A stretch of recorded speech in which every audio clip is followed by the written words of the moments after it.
All right. Well, hi everyone.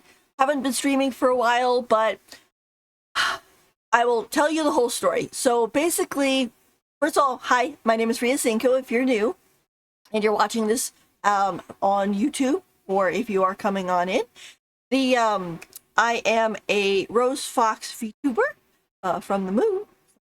Top of that, although we won't get into that whole story right now, but I haven't been streaming for a while. But stuff was happening. People were moving. I was helping them, things like that. But that's all kind of settling down now. And the other day, my I had two hard drives, and one of them crashed, and I lost my streaming studio. I lost my my animes. I lost everything, and so I had to all re-download it, and I was just like sitting there praying, please save some of the files, because if it hadn't, I would have had to start all over again, which would have been horrible. But luckily I just downloaded them all again, reinstalled them, and they're okay. So thumbs up. You can't see it because you got my thumbs, but thumbs up.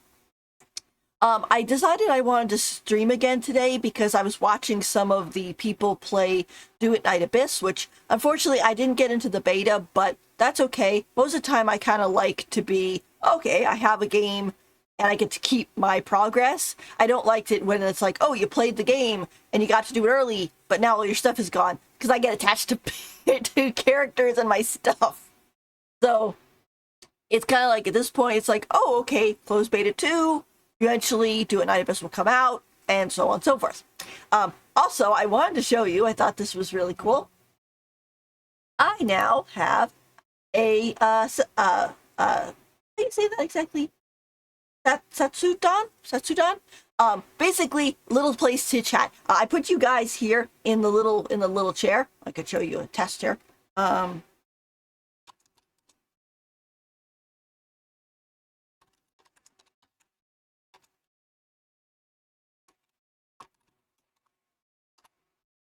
Yeah. So you can kind of see I put you right here in this little chair, so you can hang out with me as we chat and so on. I also have my table and tea, as you could see here. So I got my drink ready. Technically I'm more of a hot cocoa person, but I thought this looked really pretty, so I'm gonna drink tea for today.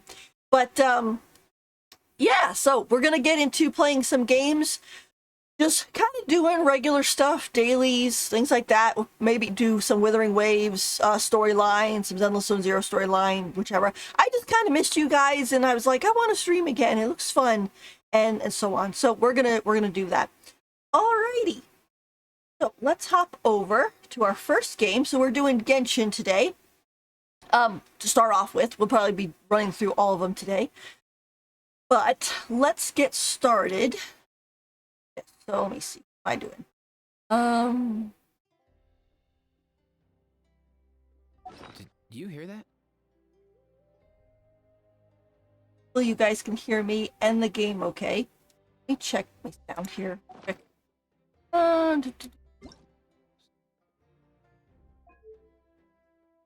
would help. Turn it up.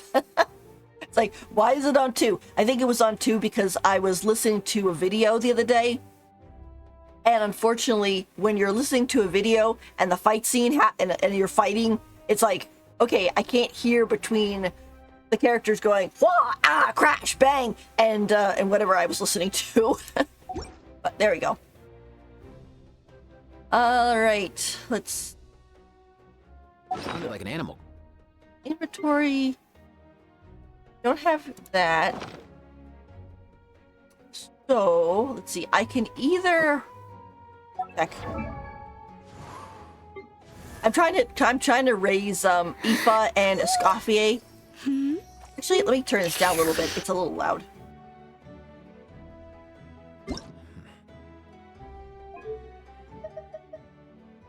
Put the 5 there.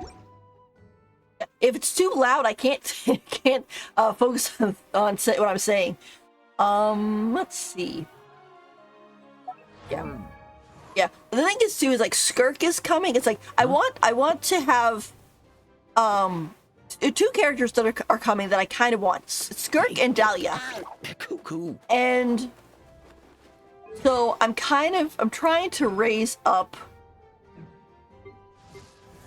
both of these. Is that available? No. Okay, I guess in this case we'll probably just try fighting the bosses and getting Huh? Ipa all the way up. So let's do that. I have to adjust my team. Get out!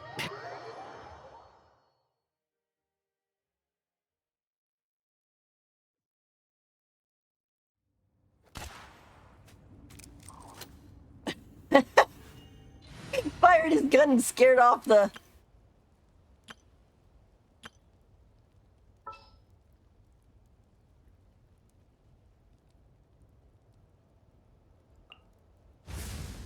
Ready to ride.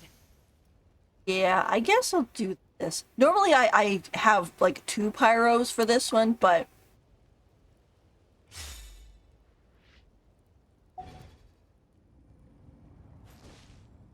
You can see there.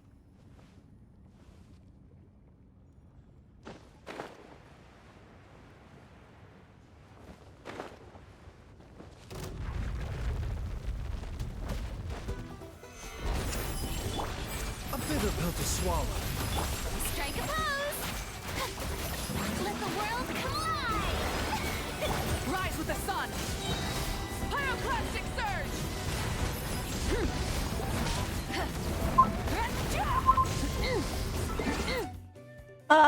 Hang on one second.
Hang on, let me adjust real quick.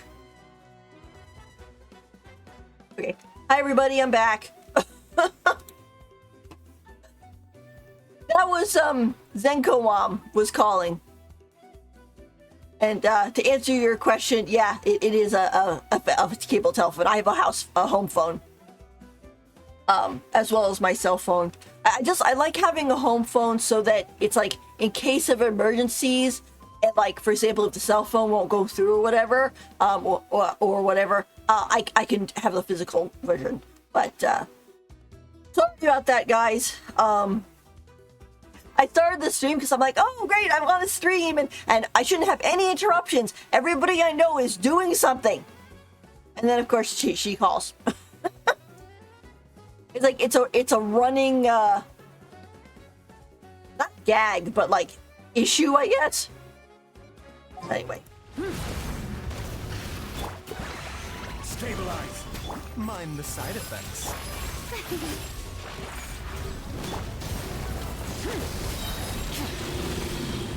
Light of the blazing sun!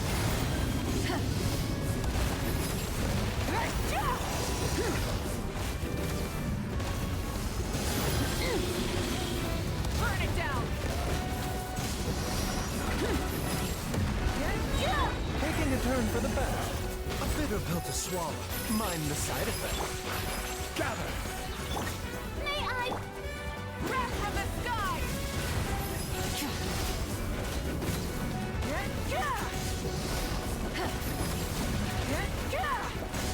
Anyway, as I was saying too before, Skirk and Dahlia are coming, and I don't think I have really enough to get Skirk. Not unless I want to dip into my funds. Stabilize. But Light of the blazing sun! I'll talk about that in a second.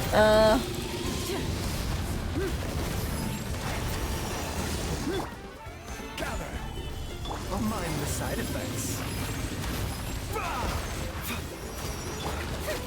Shelby! I heard a sound.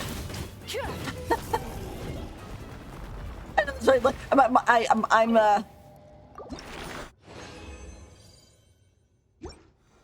of the way because the thing will respawn right away.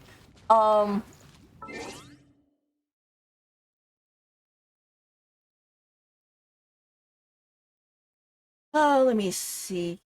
Gotta take it down a little bit more. If it's too loud, I can't hear myself talk. What was I gonna say? Oh yeah, with my funds, with my fun, with like I have 108 baits right now, and I technically do have some savings here, but this is kind of for Pantalone whenever he becomes playable, so I sort of want to have that.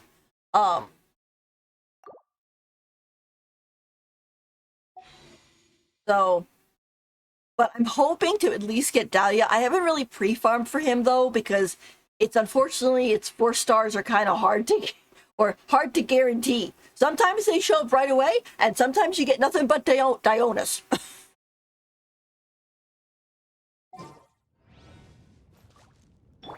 Alrighty. Yeah. The one other thing too, it's kind of hard about raising Aoife is he's one of those characters where his boss does not drop this gemstone he needs. So I'm gonna have to fight his boss a bunch of times, and then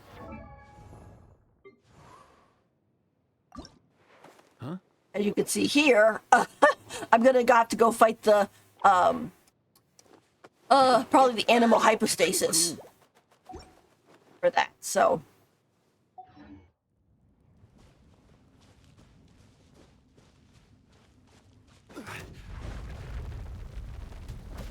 Ugly, come on. Solidify. Adapt you will see. Seems like an emergency. Light it up! Pyroclastic surge! Archons only. Yeah, Baizu. The Archon of Doctors and Herbal Medicine. and the single dadhood.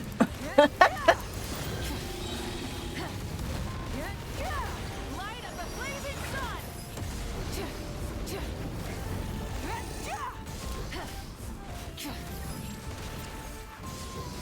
Rise with the sun. Stabilize. Mind the side effect. Yeah, Farina is so useful. Incinerate. She's kind of become part of my Wrath of the sky. default team, whether in fighting, healing, or a travel. Although usually I have her as a sub DPS because I have Baizu on the team, on the healing team. The only reason I have her healing right now is because I want the lava dragon to do its thing, and I can't do that if she keeps getting it all wet. Yep, I do. I know technically you only have to have one, This is order. but Stabilize. I like having double protection like that. Not like that. Rise with the sun.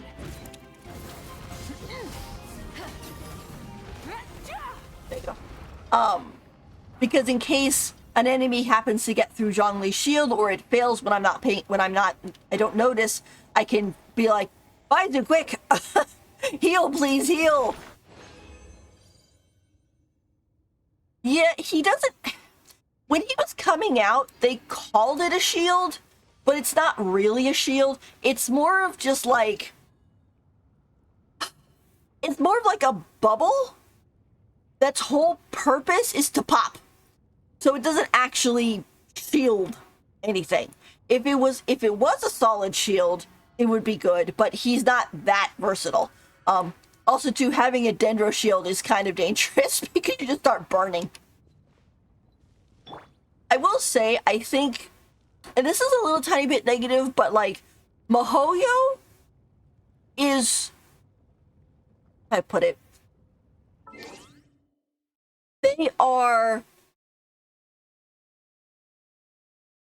they don't bounce their shield characters too great.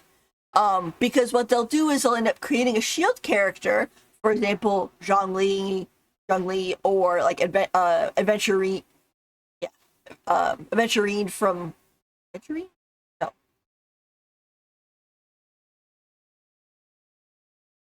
Look how my brain is blanking.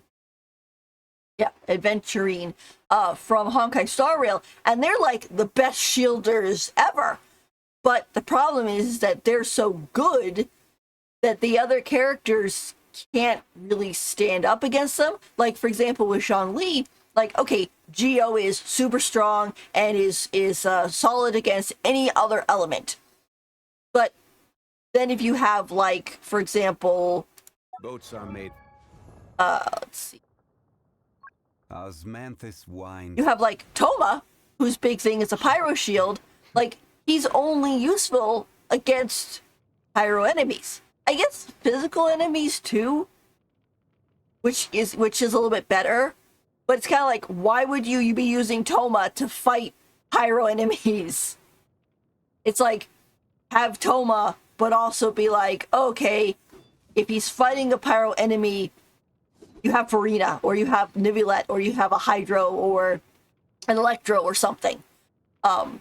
So, in a way, it's like, as much as I love some of these characters, Zhongli is the Transferring commodity. main shield. And those that come across Liyue tend to stay a while. So it is where many things come. But yeah, like, if you look at this, For the better. like, it looks like a shield, but it's not, because it keeps popping. And the whole point is it pops and then it adds extra damage.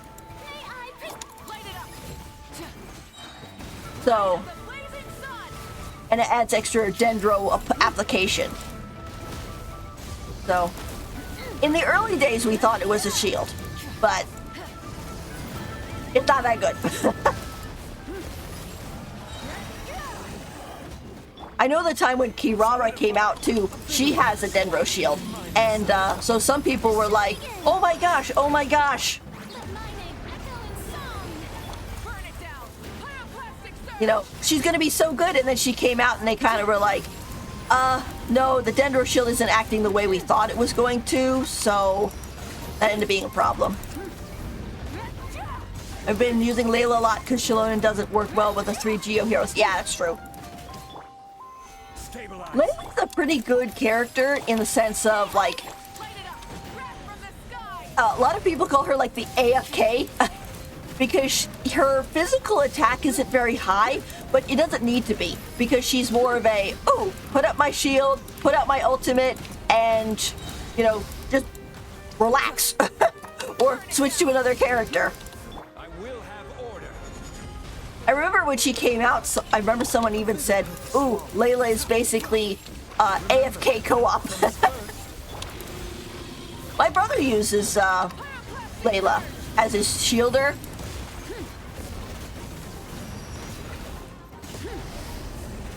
Although he does have Zhongli, so... Rise with the sun. Solidify. The doctor will see you.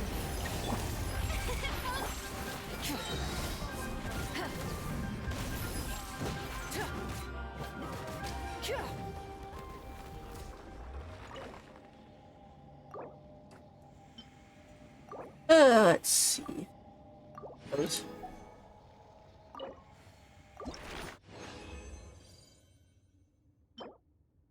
I think one more fight should do it for this guy.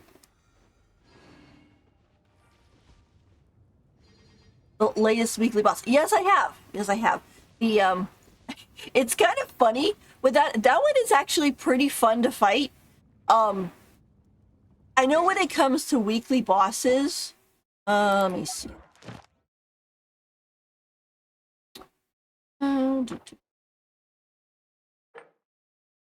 Yeah. With like the way I kind of view it is, ooh, fun to fight. It's like Dvalin's fun to fight for me. Tartaglia is pretty fun. Azahan's okay. He can hit kind of hard if you don't have a shield. Signora is kind of hard if you don't tackle her the proper way. Or the Raiden Shogun, she can be kind of fun to fight against, but she is kind of tough, so you have to be careful of that. Scaramouche / Wanderer is pretty easy once you sort of figure out how he works.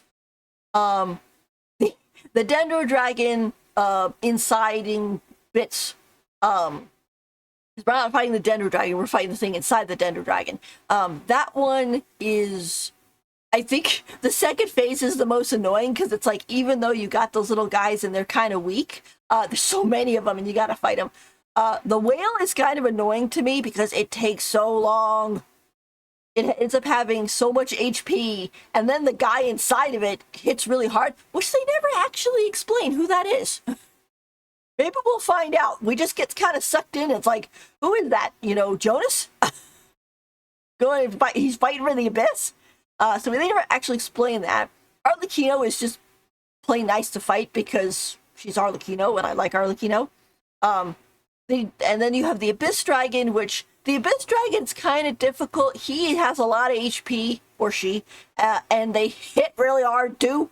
So that's the thing. And then this guy is, like I said, they're very gimmicky. So it's like, oh, just, you know, line yourself up, and you can damage them and weaken them and stuff and such and so on, which is a nice way of doing it versus just, oh, it's got a lot of HP and you gotta, you know, I mean, the Abyss Dragon has that too. I call it the Abyss Dragon. The Abyss Dragon has that too, but it's a lot harder to activate in time for that one. So there you go. It upset me so much. The last 2 weekly bosses are shield ignoring. Oh, really? I did not realize that. Every time I fight them, I bring Baizu and a DPS. Yeah, that makes sense. That's why I find it's nice to have, okay, you got your DPS, your sub DPS, your healer, and your shielder. I guess the sub DPS can also be like a support like Bennett. for example, if you wanted to. But it's like, you have these hits. That's what happened with my brother. They have one attack that are ignoring the shield and one hit kill the current hero. Ouch. I've actually not run into that. Well, no, maybe I have. I just didn't notice. I was sort of like, I was like, what did I die? What happened? And that must have been what hit me. But I didn't realize it was a thing. I just thought I was not paying close enough attention to my HP. Well, that's interesting to know. Let the world collide! Burn it down! Wrath from the sky! Yeah. I know what my brother, he actually started playing Genshin at the same time I did, but then he took like a 2-year break. And when he came back, I advised him to make sure he had, he built a shielder, he built a healer, he has a DPS and sub DPS, etc. Because I found that when I was originally playing, Mind the side effects. Seems like an emergency. A bit of The show begins! Rise with the sun! what happened was I had basically nothing but DPSs, and then I went to Inazuma and went, oh my gosh, I'm dying. Like, these are the islands of death. What is happening? Order guide you. Solidify. Protect you with seal. And that was because I didn't have a decent focused team. I mean, you can do glass cannon stuff, but I personally like to live. Boss needs you to freeze one of the pair so the other will bump into each other. If you able to freeze them, you get one shot. Yeah. That happened to me the other day. Not the taking a turn for the better. the one shot, but I was freezing the queen and she unfroze right as the king was supposed to smack into her. And I was like, oh, come on. Oh.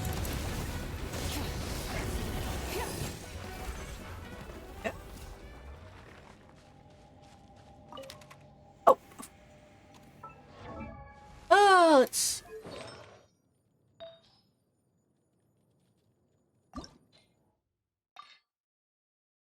Not do that one, actually.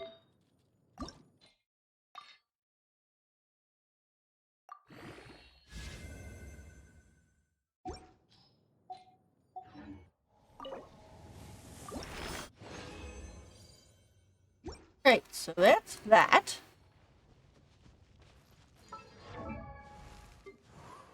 He has enough of these. Gotta pick more of these guys, and we gotta go fight the... Hey, get cuckoo.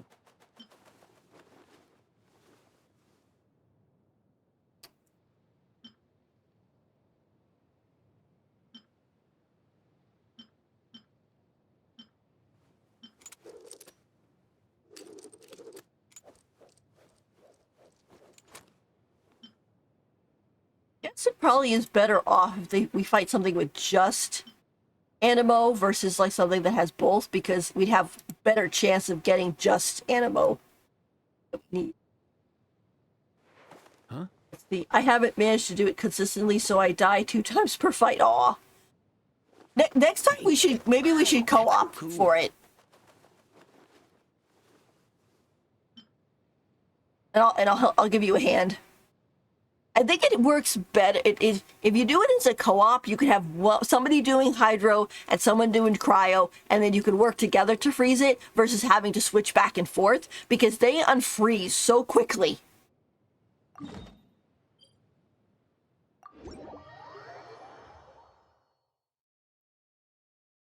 Oh, you're still world 6. Well, I can come down to your world.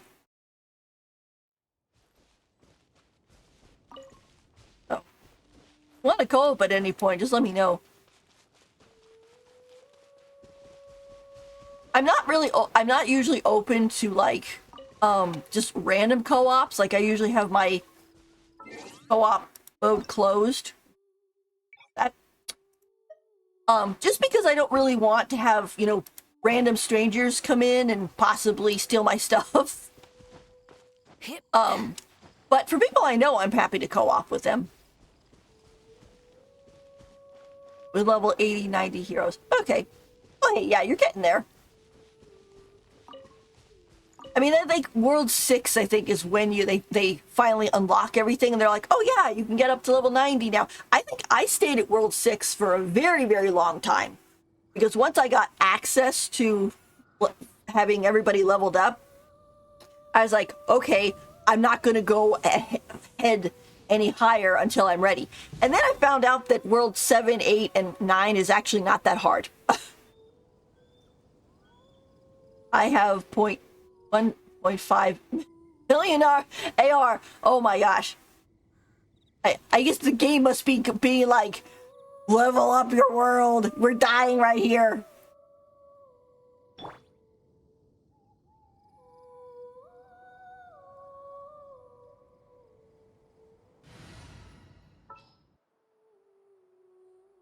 Yeah, it's kind of funny. Woohoo! This is gonna be fun. Baressa actually ended up becoming my strongest Electro character. Every journey has its final day. I wasn't even really planning on rolling for her.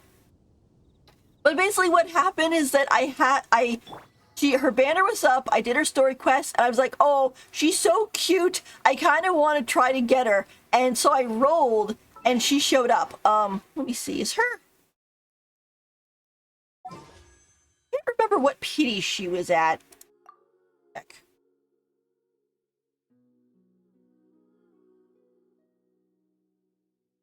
It might have...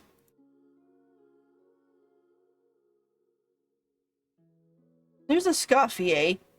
Yeah, I got two 5 stars in one pull last time. That was impressive. It was Scoffier and dragging Tignari with her. Okay, here's Baressa, right. So I got Baressa at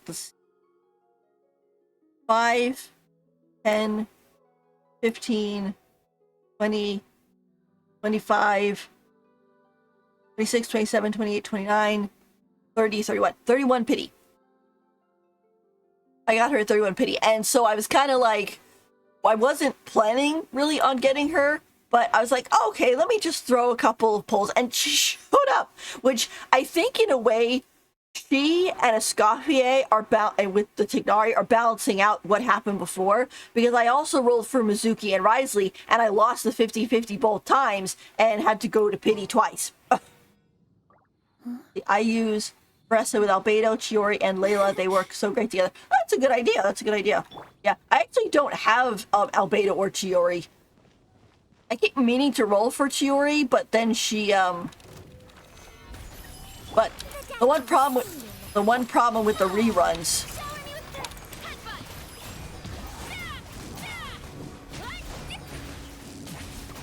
is that they always end up happening when there's a character I want.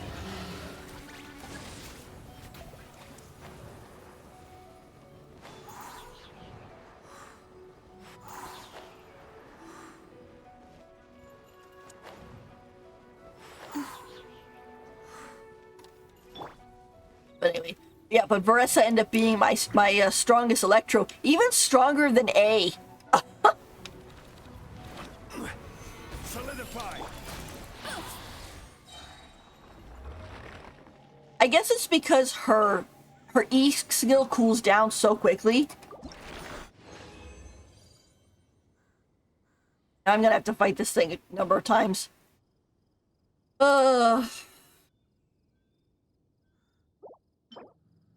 Guess I could also probably try to convert some.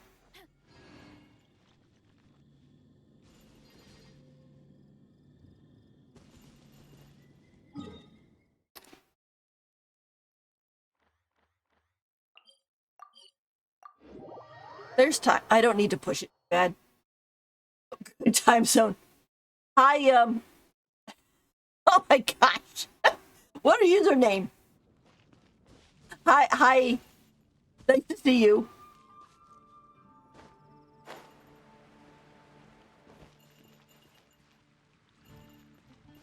European midday time zone. Yeah, I'm in America, EST, so I'm on the eastern side. So it is 9 o'clock here. In the morning. It's in the morning. I know, I woke up this morning at like 5 o'clock, and I was like, ooh, Do It Night Abyss has started the the beta. And while I didn't get into the beta, I was curious of playing it or seeing other people play it. So I hopped onto Twitch and I was watching some of them, and they kept ending their streams because for them, they'd been playing for like 5 hours. But for me, I just woke up. So I just got the end of their stream. I was like, oh, shoot.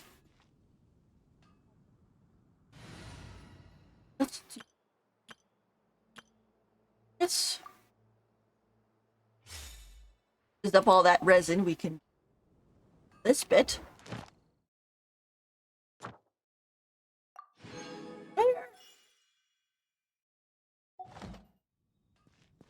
Ad Astra Abyssosque. Thank you for completing today's commissions. Here is your reward.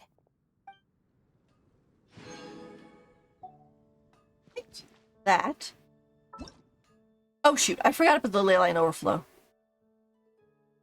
I guess we'll have to do that too. I should have saved some of my resin for that. At least I have some. That really does annoy people. Yeah. I mean, it's even worse when you have daylight savings time because it's kind of like it messes us up, and it also messes up everybody else who's not America, because they're like, why are you keep changing your time? And we're like, we don't know. The government's making us. They actually they tried to have a vote the other year on like ending it, but they couldn't decide on whether they wanted to have it what was it? Huh? If they wanted to have it standard time or they wanted to have it daylight savings time, which is only the difference of an hour. But I mean, in my opinion, I'm like, just follow Canada. Canada is covering us. Just look where they are in their time zones and go with that. It was flat. Well, if the Earth was flat, we'd have more issues than a time zone.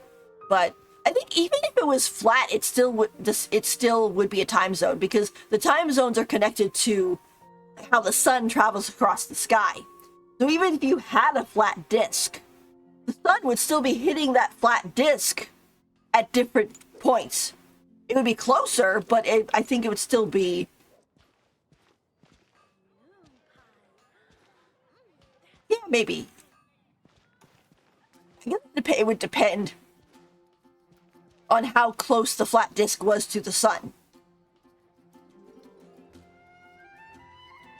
But like if you view a table and you're on the right side of the table and then the sun is at noon, for you the sun is like setting. Even or in a setting position, even if it's not going to disappear around the horizon yet. So. All right. Most things in life aren't one and done. So let me. Wait on. Soon as you're rested up, let's make a move.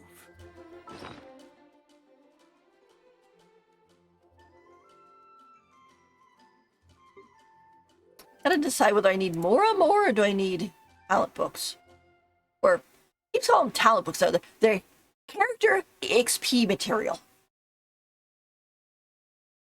Stop giving flat earthers ideas. Well, believe me, I don't. Well, that's what I'm saying. It wouldn't work. That's the whole point. I remember going to an astronomy class one time, and one of the guys, it was a college class on top of this, and one of the guys in the back decided to argue with the professor on the Earth being flat, and being like, oh, well, if the Earth, why doesn't all the water run off of the Earth into space? And it's like, because gravity? Because the core of our Earth is creating gravity and keeping us all stuck to it? That's the whole point? I'm just like, okay.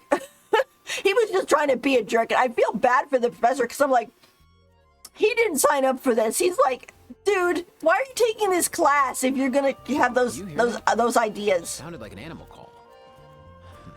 Or maybe I'm just hearing things.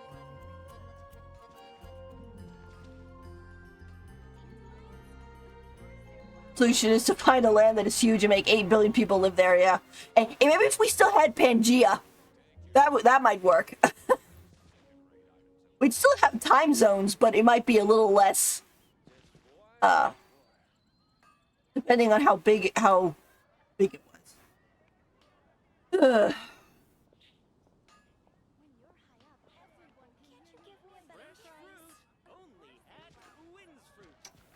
Let me see.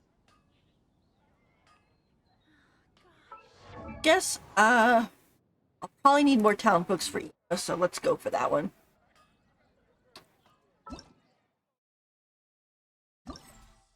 And let's do Natlin since...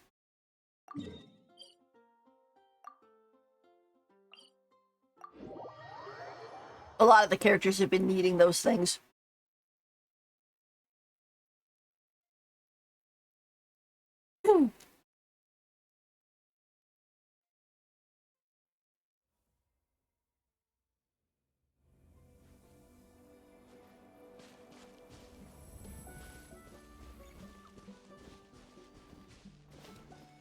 Yeah.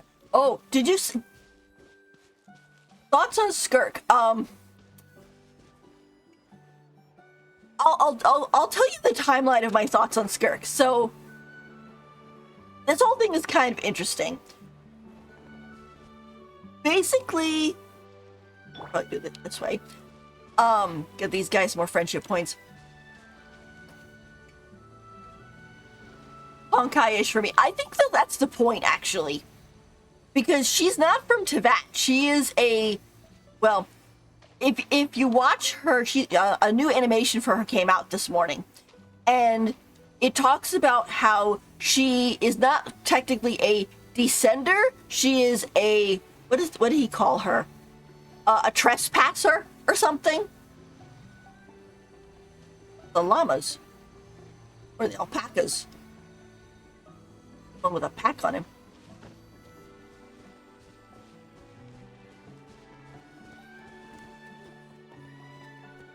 Hi. What are these? Little tail wiggles. Anyway, I'm getting distracted by the alpacas. Show me your moves. Skirk, okay, when I first saw her model way back in Fontaine, I wasn't really sure. She had basically an egghead. Her model looked off and everything. And I think what they were trying to do with her back then was they were trying to have her bangs kind of lift up off of her head at the top to give her a little bit more volume. Okay, so that was the kind of the idea. Now, what happened was that they didn't, I guess, define her bangs enough, so it made her whole face look kind of strange if you looked at the whole thing of it. However, I'm pretty sure they fixed that part, so she looks pretty good right now. I know so many people got annoyed though when she first came out, because when we originally knew about the Abyss, people had heard about Tartaglia falling into a hole and falling into the Abyss. So everybody was expecting it to be like this.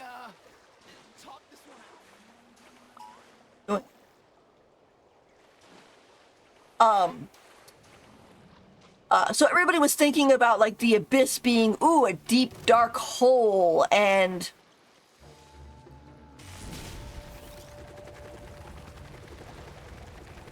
type idea, and underground and all that type of stuff. And then when Skirk was shown and she was more like outer space like, people were like, wait a minute, she's supposed to be all dark and Dark Souls like and skull and bones and stuff. Like what's this? Well, of course, now going through Natlin, we find out the Abyss is more of the abyss of space, not the abyss as in a deep dark hole. Like in Into the Abyss, that one anime. Skirk was sent out as a teacher. Yeah, so she is. So her model makes a lot more sense now. The other thing too is I found out Goose on the loose. I found out the other day that the reason why her arms and legs are like that is because they're fake. She lost her limbs in battle and has made new ones with abyssal energy. I'm like, so she's basically paraplegic. Justice o'clock. If the abyssal power or whatever she uses to control those ever turned off, she wouldn't have any limbs. And I'm like, poor Skirk. Too strong. Like, oh my gosh. I mean, it makes her really, cool and stuff like that. But I'm also like, oh gosh, poor Skirk. They actually talk about that on the Twitter, the main Twitter page, where she's talking about Tartaglia, and she says like, oh yeah, she's like, when I train Tartaglia, I need to make sure that my training leaves him with his limbs, because he has to live in Teyvat and can't make limbs out of abyssal energy like I can. And then I looked at her and I'm like, yeah, her arms and legs look like from the abyss, since they're that purple. And then I realized, oh my gosh, does that mean that like over time she just, when she screwed up, she lost a limb and then had to replace it? It reminds me of the story of the Tin Man from The Wizard of Oz. Like the background story of the Tin Man is that he's like that because he was a woodcutter, and the Witch of the West fell in love with him, and he fell in love with her. But then certain things happened, and she thought that he betrayed her, so she basically cursed bad things to happen to him, and he slowly lost his limbs, and he had to replace them with metal ones. And before he knew it, he was just completely Tin Man. So, kind of spooky. A dash of frosting. And that's from the original book, too. So, but I think Skirk looks pretty cool. I am kind of a little disappointed that they didn't make a new element for her. They just kind of were like, oh yeah, she's got a new element, but she's disguising it as cryo. They talked about that during the live stream. Which I think maybe a better way of saying it is to just say like, oh, yes, it's abyssal power, and abyssal power happens to work like cryo. You know, which would still be kind of a cop-out, I guess you'd say, but also it ends up being kind of a problem since she doesn't really work well with everybody. She only works well with a cryo team, with, Hydro and Cryo. Which I guess makes sense, and the whole point of why Tartaglia is Hydro is to work well with her. A new element, the Abyss element. Yeah, I know a lot of people were expecting that, like, when you talk about the Abyss and you talk about Celestia, it's like, okay, we're gonna have... Up to my map, right? Can't zoom out far enough, but it's like, okay, you're gonna have Anemo, Geo, Dendro, Electro, etc., etc. And every area's gonna get a region. But then what's the Abyss / Conria gonna get? Like, what's Dainsleif gonna have? And then you have Celestia, which we probably will get to eventually, since it is, up in the sky staring at us. I don't know if There's you... a lot that goes into managing an Yeah. orchard. Watering, No, that's not weeding, it. Where is fertilizing it? the soil, making sure the temperature is right. But most importantly, I don't think I could see it right now. keep the It's fruit in a good mood. cloudy. It's cloudy here, but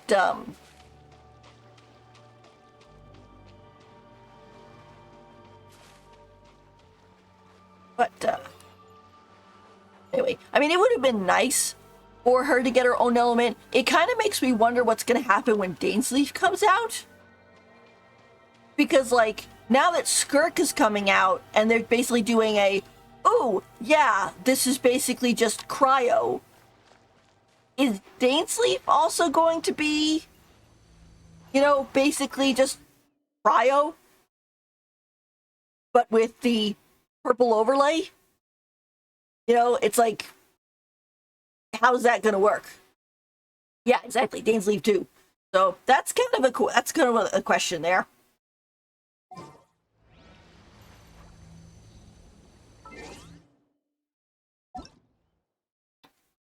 That's used up. How much do I have left? 30. I guess we'll just on here. I was thinking about going and fighting the animal hypostasis again, but we'd have to wait.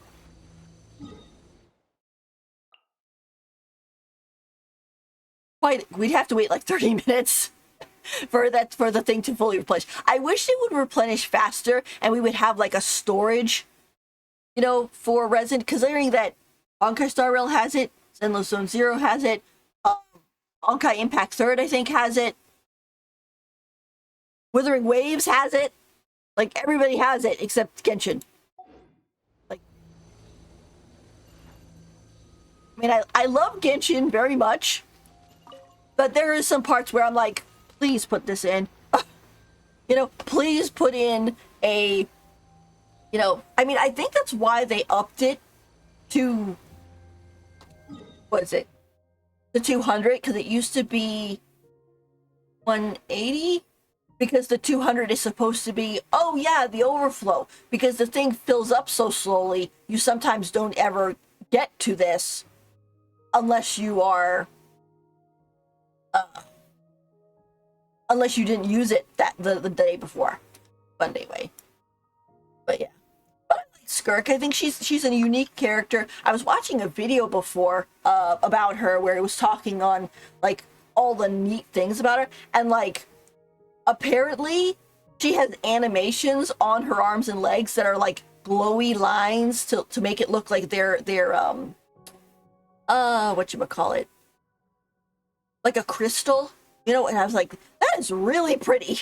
She's also got really pretty eyes. I think what's gonna happen, honestly, is I might go and I'll probably drop a 10 roll on her. At least I'm gonna be trying to get Dahlia. So I'll probably roll like 30 rolls to try to see if I can get Dahlia. And then maybe Skirk will show up as well. If I go through her story quest and it's really good, slash, I guess the main quest,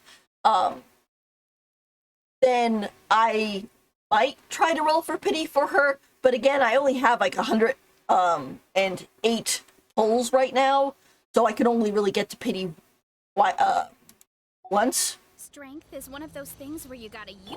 And because I pulled too much from my savings for Mizuki and Risley, and my Pantaloni savings have been damaged. I don't know if Pantaloni's ever going to become playable, but I want to be ready if he does. Off to the freezer. Heads up. Oops. Mind your step. A burst of flavor.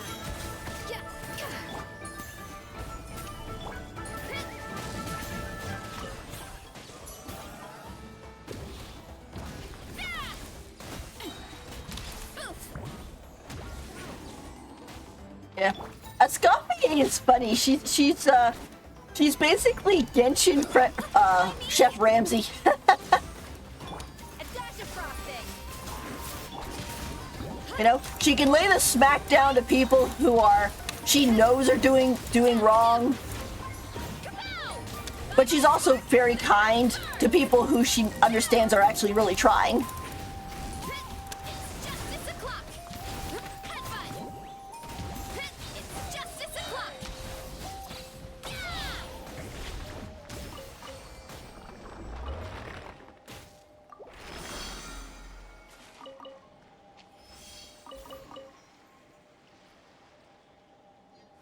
Maybe they're not doing it because whales buy resin with Primos. Yeah, that's true.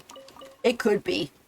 I remember in the early days of Genshin, it was kind of funny is that you had like I remember a comic, I think it was a comic, where people, it was a new player and they were asking like the other players, oh, what do you use Primo Gems for? And people were talking about how like, oh, you can use the Primo Gems to buy limited pulls and this and this and this and so on.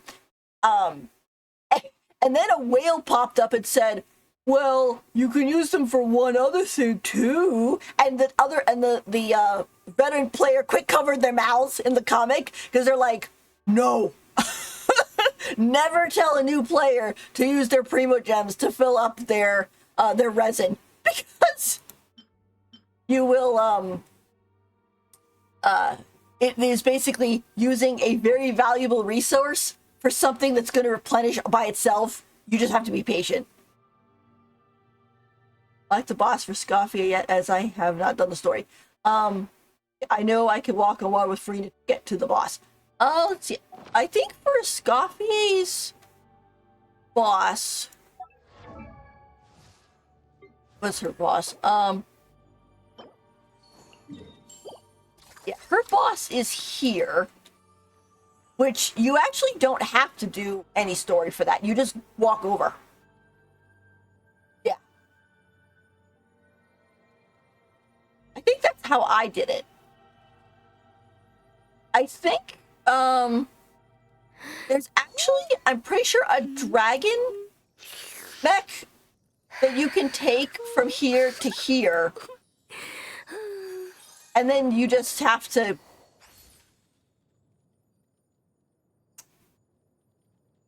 How did you get across there? Warp over here real quick. I know I just walked over with Farina, but not everybody has Farina, so it's like, how would you get across there? I love these flowers. They are so cool. I mean, I know they're basically stones, but just see that. That's just neat. A split sky gemstone. Let me grab these real quick first.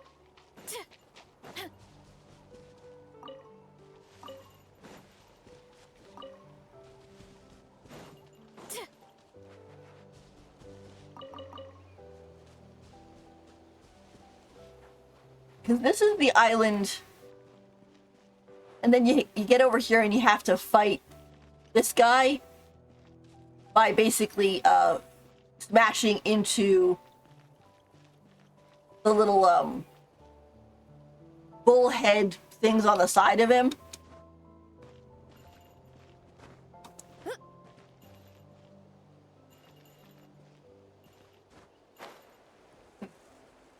That's so funny. I don't remember. I guess maybe I think probably this, if you don't have Farina, I think the safest way to get across would be to find a Colosaur, because the Colosaur is never drowned. Sorry, you'll like to, oh yeah, yeah. You have to do the well, I know to get into the volcano you need to do the little buddy quests, which is the whole like, ooh, fighting these dragons and so on and so forth. Correctly.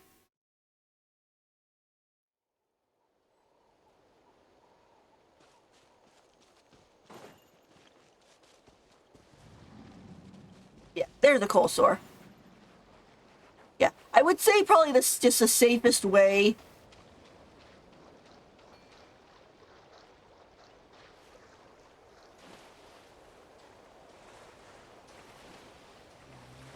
to get across if you don't have Farina is probably just to indwell on the Colosaurs and go from there, because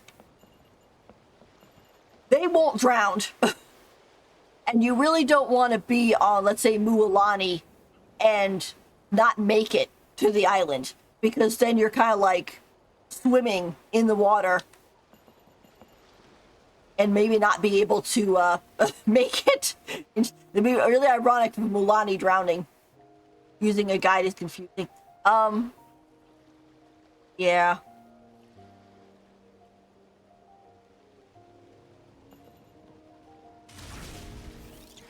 Whoops.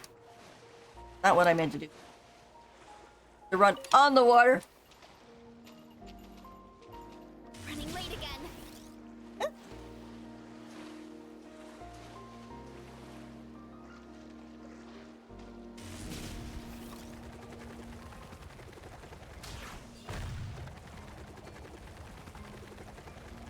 I go.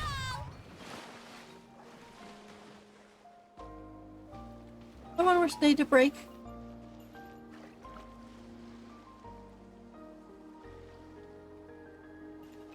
What?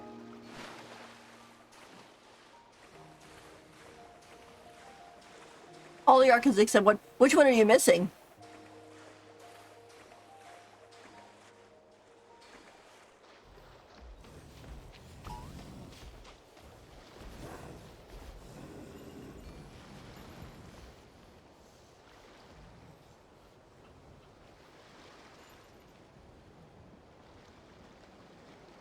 Huh, that's weird.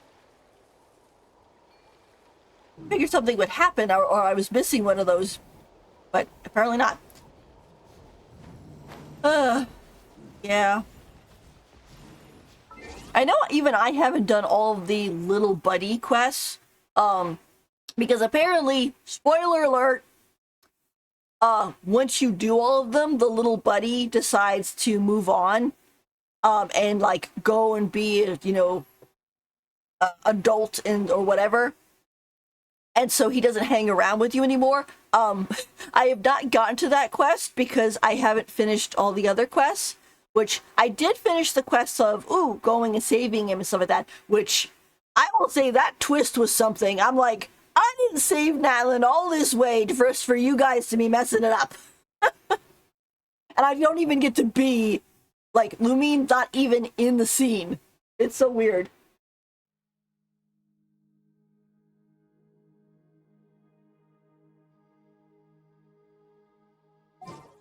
Oh. Alright, let's see. I kind of want to jump around to games today because I got stuff to do for Zenless Zone Zero as well as Withering Waves, because I unfortunately was very busy when Zenless Zone Zero's 2.0 story came out, so I haven't gotten it finished yet. And now Withering Waves came out yesterday, and now I have that story to do. I'm missing the Pyro Archons having a rerun next patch. Oh yeah, Moika. Yeah, Moika is pretty good. It's kind of funny. There is it. That Moika actually ends up being the only Pyro character of Natland. I mean, on one hand, they have the Phlogiston, which I think is supposed to imply that all characters who enter Natland are Pyro in spirit. However, since you can never really use it to, like, attack with Pyro, it kind of just basically makes it that Moika is the only Pyro. I know when before Aoife came out, people were wondering if he was going to be Pyro, because then it's like, okay, we'll have another Pyro. Because it's not normal for the only individual to have that element of that nation is the Archon. It is very bizarre. Like, for example, if let's say we look at, like, Anemo, okay? So, if we just even look at just Mondstadt, right? So we got Venti, okay? And within Mondstadt, you also have Jean, you have Sucrose, we might end up having Varka, and so on, okay? Then you look at Geo, right? So you got Zhongli, and in Osmanthus wine tastes the same as I remember. yes, sir. Liyue, we have Yujin, we have Niguang, so at least two. Then we hit Inazuma, and that gets even more, because you have have Yaimiko, have let's see, you got Kugi Shinobu, you got Fujisawa, a lot more, right? A lot more. For Denro, we end up having Nahida, of course. And then Nahida kind of gets a lot because she is like the when Sumeru was released, that's when Dendro was released. So it was like we got Nahida, we have Alhaitham from Sumeru, Tignari, Kaveh, Filet, and so on. And then for Hydro, we have, of course, Farina, Violette, Dijween. I think that, yeah, for that one. And then we get Pyro. Just Moika. None of these characters. I mean, Pyro already has a lot of characters, as you could see, but it's still very strange that she is the only Pyro. Somebody even joked the other day. They said there's no other Pyro characters because Moika sucked it all up. She sucked up all the Pyro of Natland.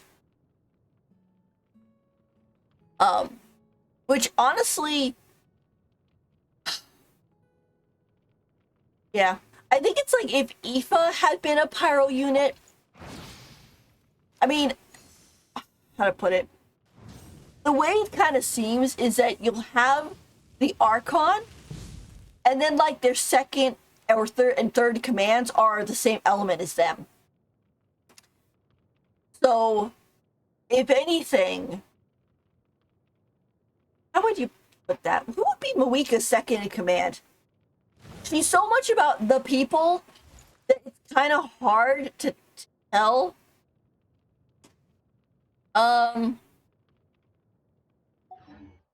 Hop over the character archive real quick. This will show who's out. Alright, so of course we have Moika. And other characters are Kachina, Mulani, Kanich, Shalonin, Aurora, Chaska, Sitlali, Isan, Varessa, Aoife. Yeah, so that's what we have right now. So I guess if you were going to do second in command type of ideas, I would say probably it's going to be like Shalonin and maybe Sitlali. Because Sitlali is like, both Sitlali and Shalonin are the ones that were really focused in Traveler. We got to make sure we save Moika because she has that whole death deal with the Lord of Death and the Lord of the Night and all that stuff. You know, so they're kind of that group. Although, you could also, I guess, say partly it's Kanich because he was with her when like Capitano showed up, and also Isan, which I don't have yet, by the way. She dodged me in her 4-starness, which is funny. I ended up getting Varessa, but not Isan. It's kind of funny too. I actually rolled on Varessa's banner, not just because I liked her as a character, but see if I can find any. Hang on.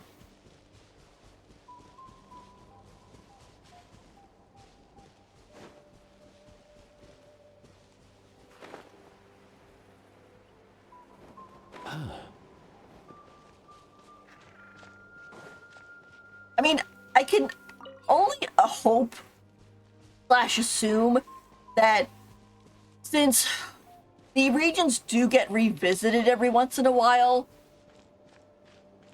that we will be getting more characters for Natland, like hopefully some Pyros, hopefully some male characters, specifically 5 stars, because we only have one of those for Natland, which is kind of weird. But this is the other reason why I wanted to roll for Moika. I found some of these, and they didn't have any of those Tankosaurs nearby. So I was like, okay, how am I supposed to break them? You know, and so on. And then I think I tried out Varessa, and this is so satisfying. Just breaking these big rocks.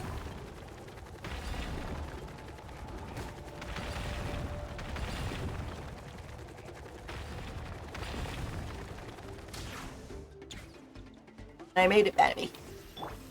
I will have order. Solidify. Off to the freezer. The pinnacle of excellence. Charge. Oof. Hut. I also found that Beretta can break through these guys' shields really easily. Hut. Yeah. Heads up. Charge.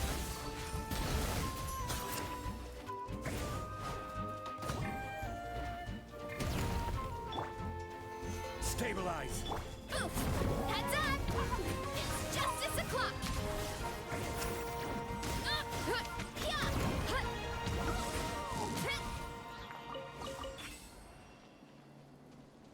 You know, so it's so satisfying to break those giant rocks and just clear out the area. So after I got Beretta, I'm like, this is fun. I like doing this.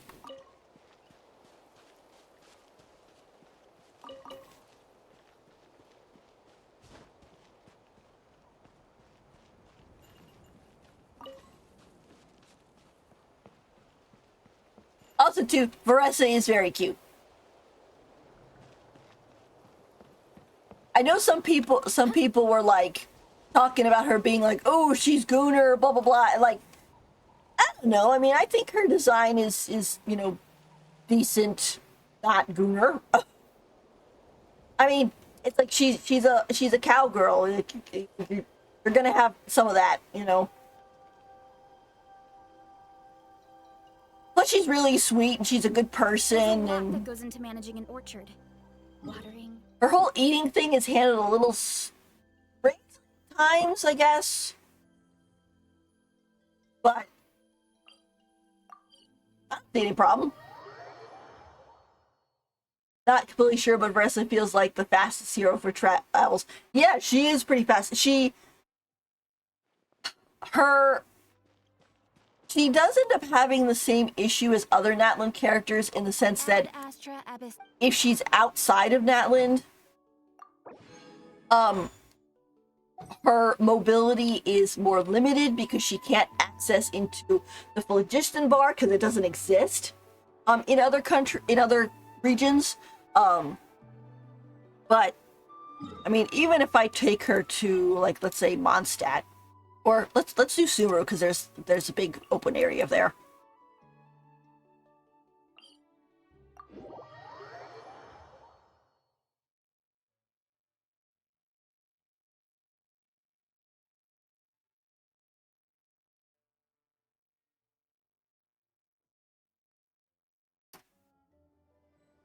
If we go down this way, for example.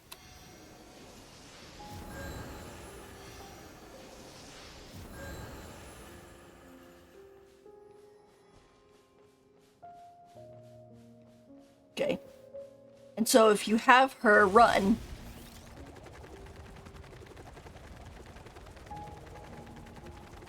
no, she does have to switch down from that. However, her thing cools down pretty quickly.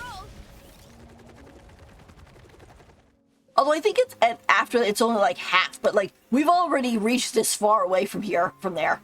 So it's pretty darn decent. The only downside for her running is that if she's running regular like this, her stamina will go down a lot faster than other characters. For example, I'll wait for this.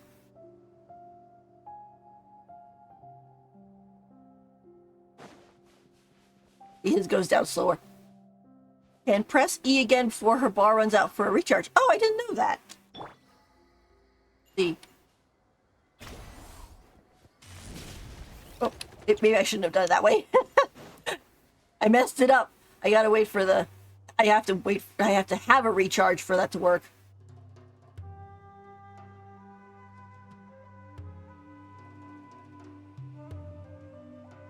Running late again. Here I go.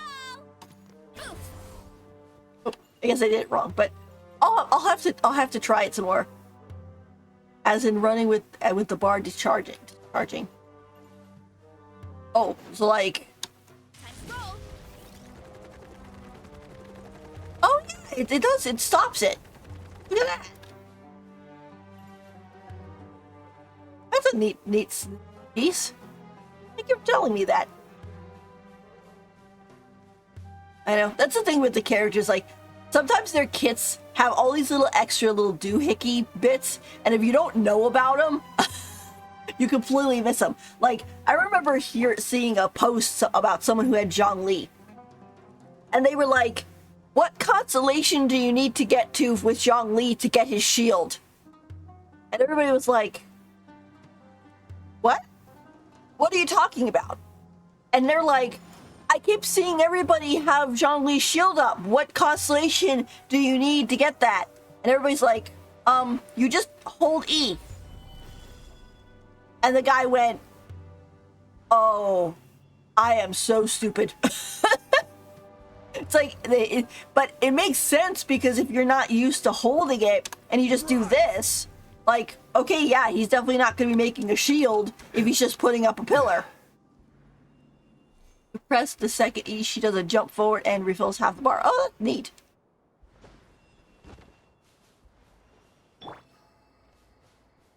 Hurry up, Brassa! Oh.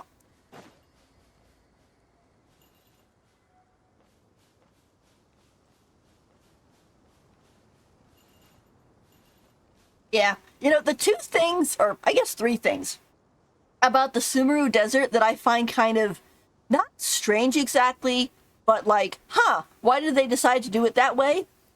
One is that after you complete the quest for that one, the sandstorm disappears, but also so does the pretty sky, which is kind of a bummer. So they did that. When you finish the quest for that, it does not go away, even though it technically should, since you shut down the machine that's supposed to make it go. And three, Sumeru does not have a heat meter, or the Sumeru Desert doesn't have a heat meter like you would think it should for Signora. Instead, they decided to save the heat meter for Natlan with the lava, which I guess makes sense. Although, in comparison, that means that Dragonspine on the opposite side of the spectrum must be so stinking cold. Like, if it's as cold as lava is hot, it's amazing that people are even allowed in that place. You like take a step in and immediately freeze to death. Her normal one is already fast, in my opinion. Yeah, it is pretty fast. I mean, she definitely books it.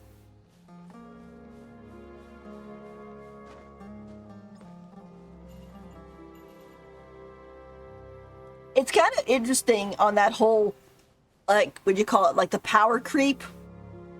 What, sort of like technique creep of characters? Like, for example, like Kokomi. Right, Kokomi was the character who could run on water, but in order to get her to do that, you have to use her ultimate, which means that if, let's see, where is she? Which means that if you are in the middle of the ocean and there's no enemies to fight to refill your ultimate, she's gonna sink. At some point, she's gonna sink. Then you get Furina, who can basically walk on water indefinitely because her skill cools down faster than it wears out. So in that case, it's like, oh, she can just walk there forever. And then you have Mualani, who is a surfer, but even she actually pales in comparison to Furina because hers will eventually run out and then you will end up in the water. Because hers doesn't cool down fast enough. So, although it does make sense in this case since Furina is the Archon. Kind of. The story gets kind of weird in that section of who's who and who's what anymore, but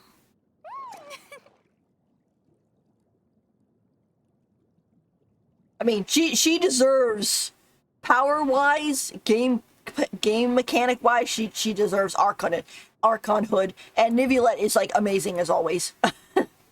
Having Nivilet makes it so easy to farm for new characters. He just basically plows through everything as long as it's not a hydro slime. If I end up Those things where having you gotta use it. if I end up having let's say a team of Nivilet, Farina, Baizu, and Zhongli, and a hydro slime pops up, I say, okay, Baizu, get him. We've got your back, Baizu, get him. And then, of course, my poor Baizu is like, what do you mean, get him? I'm the healer. I tried to give my Baizu sort of a, like, he heals a lot, but he also can do some damage in a pinch. So, let's see. I just checked on how I use Vressa for travel. I hold her E to go into a run, and then press E before her bar runs out for a jump forward and refill. Okay, I will have to... So, you hold E to run, Running late again. and then press... Oh, wow, look at that! Huh! That is cool.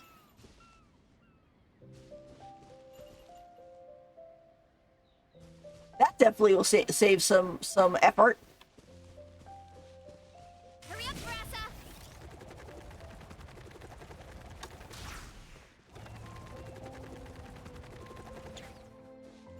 Yeah, pretty cool. Nice. Thank you for letting me know that. Yeah, I know it's like with Candace, for example. Like, I like Candace Truly beginning to thrive. as a character. She's very pretty, and she's very kind, and I really like her.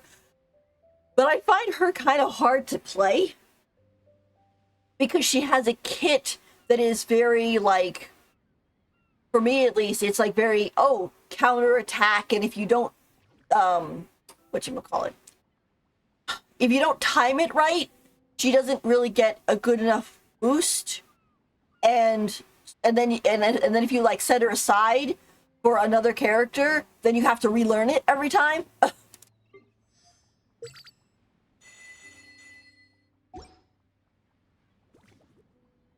If you ever have any...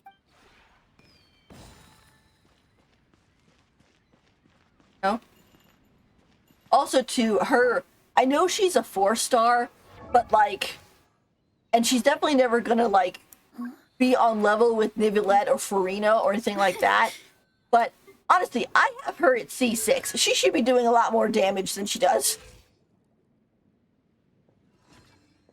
So, I still love her very much, though. She's probably one of my favorite Sumeru characters, honestly.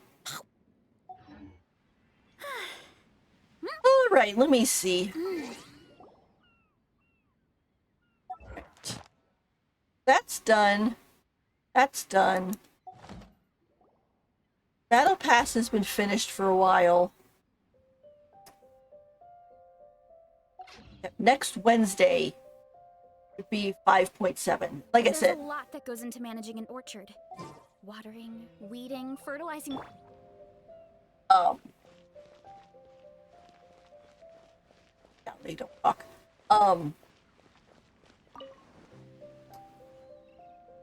What was I saying? Yeah, and when 5.7 happens, I'll probably do like 30 rolls. Or Candace, yeah, I know. She deserves so much more. Candace, just in general, I think she had such cool lore and cool stuff that they could have done so much with her, and then they just kind of left her at home, which is a bummer. I mean, it's nice that she comes back. Like during Nahita's birthday, she played a really big role, and stuff, which was really nice. But she's definitely one of those characters where it's like, oh yeah, we're gonna have to revisit her to kind of touch base on her. Alhaitham too, in a way, because Alhaitham. I know everybody when Alhaitham came out. Right, when he came out, people were like, oh my gosh, is he like the reborn King Deseret and this and that, and oh, he must have some like big thing going by like the designs on his clothes and things like that. And he's all like, "Oh yeah, I'm just a feeble scholar." Like, feeble scholar with those muscles? Like, sir, like, you come on. And some people were like, he's trying so hard to be just a normal dude. He's suspicious. But then we never actually went into any detail about him. So he's like, he normal duded so hard that he is kind of a normal dude as far as we can tell. Although, who knows? I mean, we might end up getting more information about him later on. Whatever. Because that's another thing about with live service games, and like once Genshin is done with a region, they don't just abandon it and you never come back to it. I mean,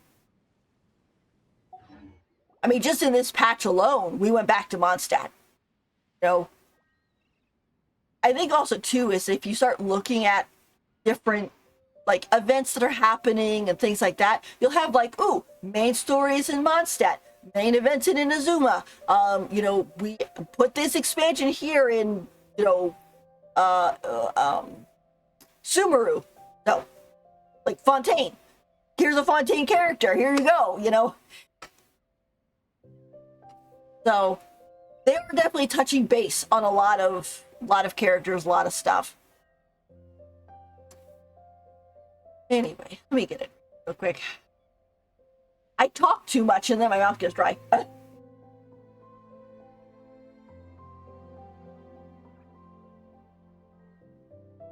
Okay. But yeah. Oh, good. Oh, I forgot. We were going to pick up these. Let me go pick some of these for...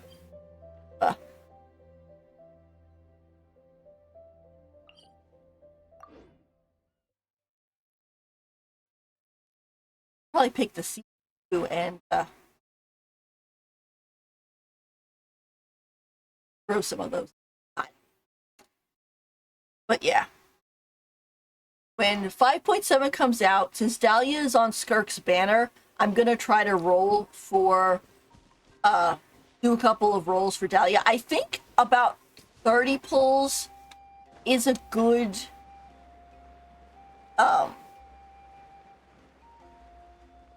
try for a 4-star, because you really don't want to get sucked into rolling too much for it, or for a 4-star, because basically what ends up happening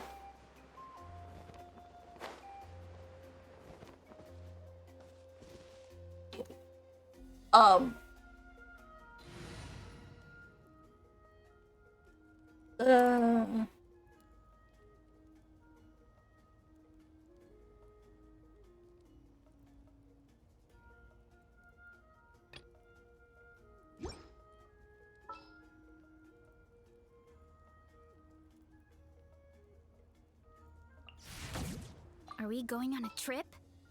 Or to a competition? but where's Kachi? Where are you? Another chance to learn from you! Sure.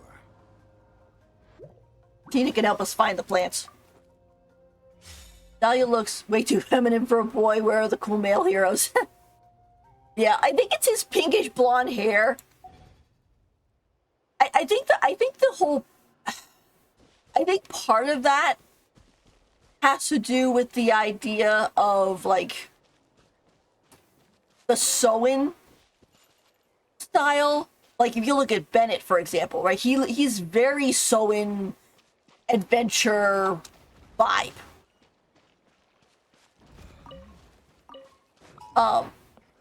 But yeah, I like the tall male models more myself.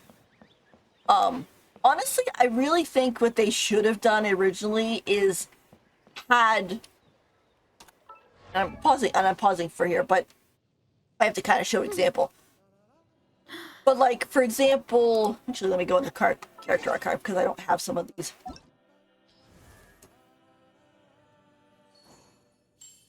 That like, you have characters such as like Razor, who's probably a child's he mentions about things like when I grow up and stuff, right? So he's probably, you know, not 18 yet. You know, same thing with like Chung Yun. I think I've heard that Chung Yun is kind of maybe not fully grown, you know. But then you go and you have characters like Albedo, right, who definitely is an adult, and like Zhao, who is definitely an adult. But because they use the same body type as the medium males, you end up having this kind of group of, oh, here's adults, but also here's possible children. So you look at the characters and you're like, which one are you? Like, for example, with Sino, where's Sino? You know, like, Sino is supposed to be an adult.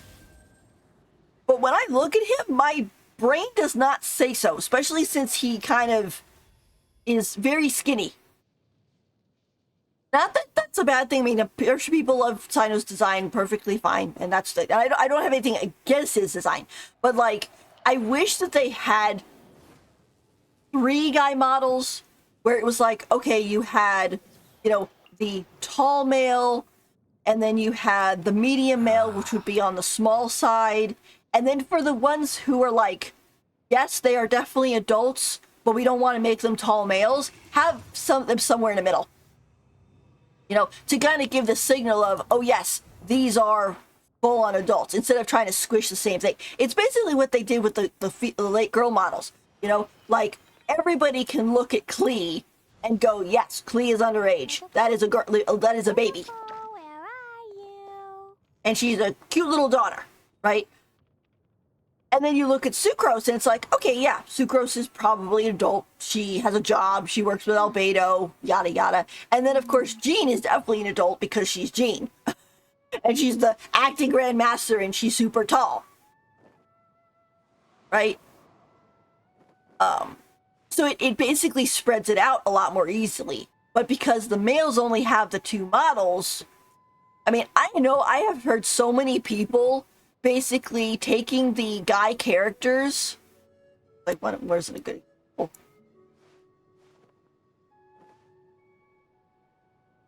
I think he was like Goro or Heizo or whatever. There was a whole bunch of them. But like, there's so many people I've seen on Twitter who have gone and taken these characters and basically said, oh, they're trans men. Because they're small and thin, so they actually were born as girls, but they've transformed themselves to be men. Like, if they have that whole thing.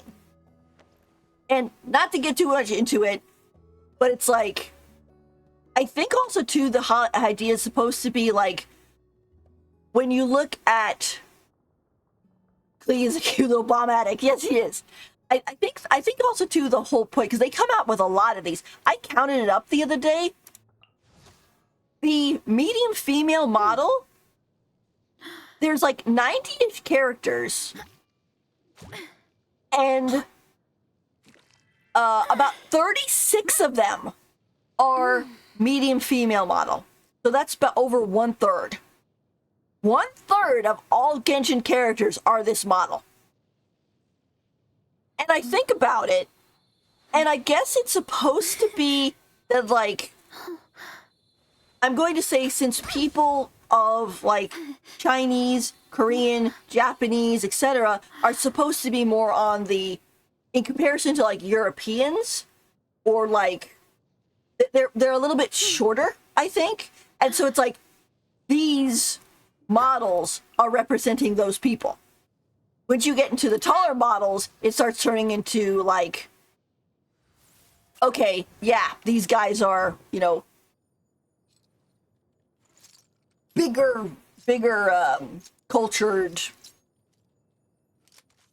races, I guess. You know, I don't know exactly how to say it, but it's kind of like, maybe that's one of the reasons why there's so many of this model versus the taller models, because, like, oh, these are supposed to be more representing, you know, the Chinese people in a body size. Anyway, I don't know. It's just an idea, but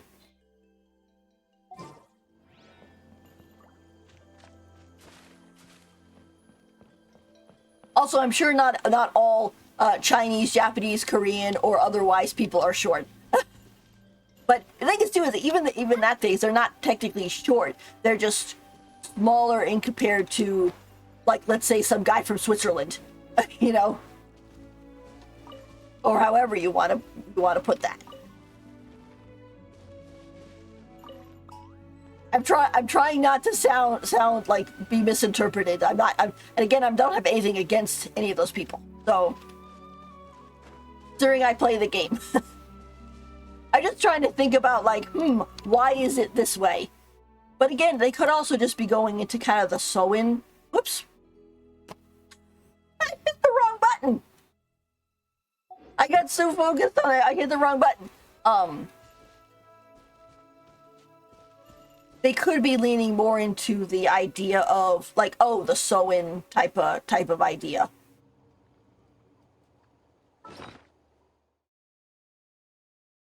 There's not a lot of Asian people in basketball. That's true. Although you can play basketball even if you're not the tallest of the tall. It's just that if the taller you are, the easier it is to, or the closer you are to the basket. I remember Space Jam. You guys have ever watched Space Jam, where the basketball players end up losing their powers to the Monstars? There's a section there where they're all talking about how they feel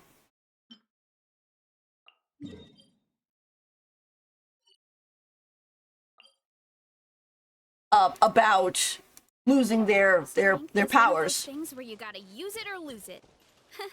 And Wanna train with me sometime? and there was, what was it? There was 5 taller guys and 1 like fairly short basketball player. And he said when they were talking to the guys about, you know, oh, how does it feel to lose your powers? How are you handling emotionally? And the short guy went and basically said, hey, at least with you other guys, you still get to be tall. I'm just now another short dude. Like, without my talent, I'm just another short dude. And I'm like, oh gosh, I feel bad for this guy. He wasn't actually that short either, but it was his whole, his skill came from the fact that he was very fast. He could get around the court.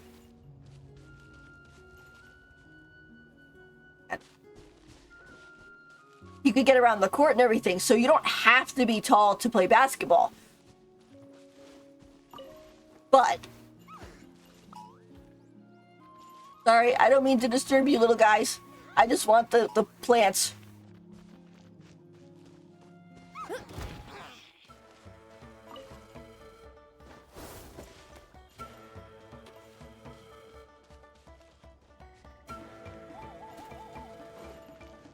Run away! Hurry up, Marissa! I don't want to hurt the babies!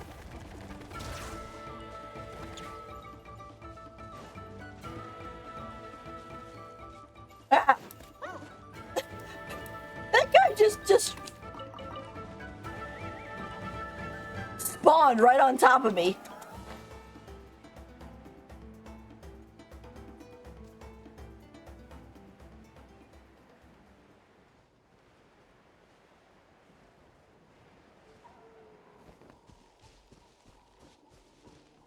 I mean, I think, like, for example, like, Bennett, for example, is a really so-in character. I mean, like, you could probably take Bennett and put him in any, like, Yu-Gi-Oh!, Hero Academia, anything like that, and he would fit right in.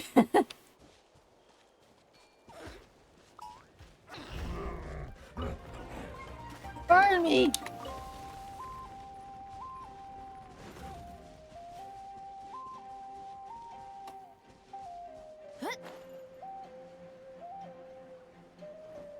Downward? No. Yes. This is downward.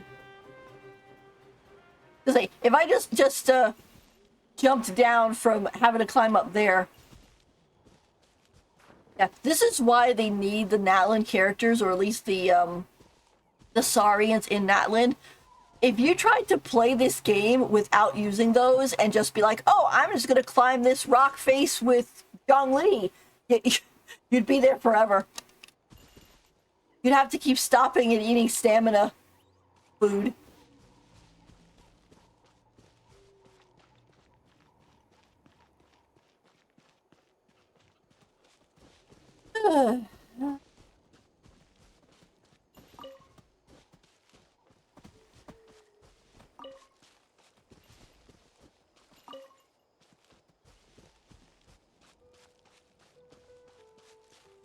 Another interesting thing I realized the other day.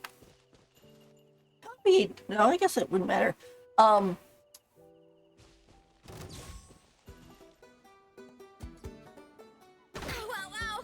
That. Mind the side effects. Sounds like if you guys are picking a fight.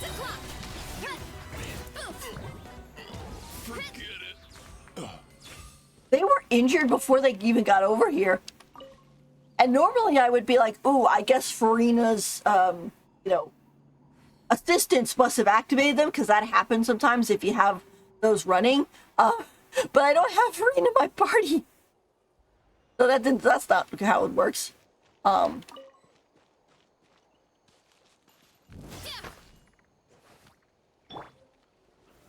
Stabilize. What was I saying?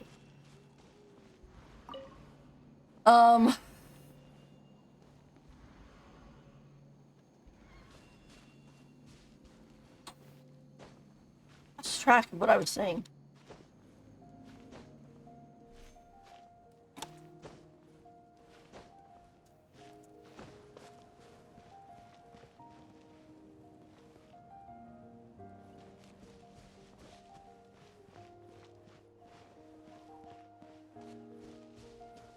Yeah, I knew when I first came to Natlan, I was talking to my brother, and I said, because we both play Genshin, and I said, I feel kind of weird fighting the Natlanese people.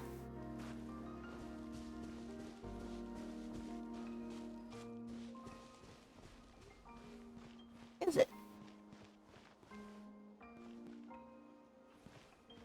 Because I'm sort of like, if you look at, like, okay, Mondstadt, you fought the treasure hoarders. They're thieves. They're bad. If you go into, Leeway, you start running into, and I guess it's somewhat in Mondstadt too, you start fighting the Fatui, and they're bad, right? Because they're being, trying to beat you up, and so on and so forth. If you go into Inazuma and you have to fight the Karagi and stuff like that, because they're, bandits and wild samurai and stuff, or Ronins, they're called Ronins, and so on. So, okay, and they're, causing crime, so it makes sense. Then you start getting into Sumeru, I think, and you started fighting with the Eremites. And I started getting kind of mixed signals, because I'm like, we got Eremites in the city, we got nice Eremites, Dia is an Eremite. Like, why am I fighting with these guys? It feels kind of weird. But in this case, it was like, oh, you got some Eremites that are, good people, and then you got some that are being bandits, right? It's like, it's not a race or cultural thing. It's like they're both doing different things. But then we got to Natlan, and I was like, why is everybody attacking me? I literally have one of your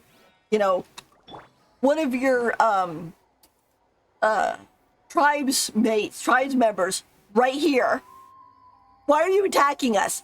And I talked to my brother about it, and he said, well, he's kind of viewing it as the Natlanese people like to test their strengths against each other. So technically what they're doing isn't fighting you to kill you. It's they want to fight you to, like, spar and to test their strength. And I'm like, okay, that does make a lot more sense. And it makes me feel a little bit better, so it's not...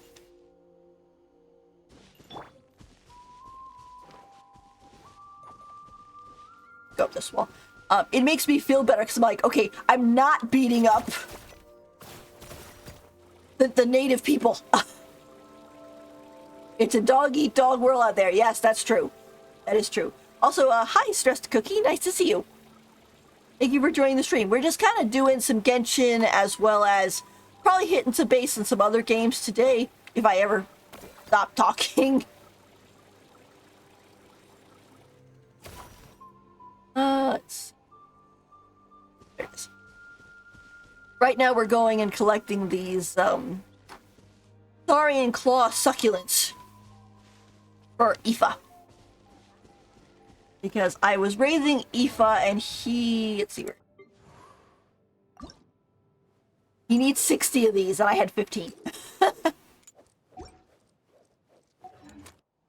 But anyway, so then after that I was like, yeah, that makes more sense. You could probably even put that with the Eremites too if you really wanted to. The idea of like, ooh, you know, they're tough people from the desert and they want to show off their strength. And so they're like, yes, come, you know, challenge me type of idea. Like, no, I don't want to fight you. Go away. I think in Natlan there's two groups that I don't really like to fight. I don't like fighting the baby Saurians because they are so cute.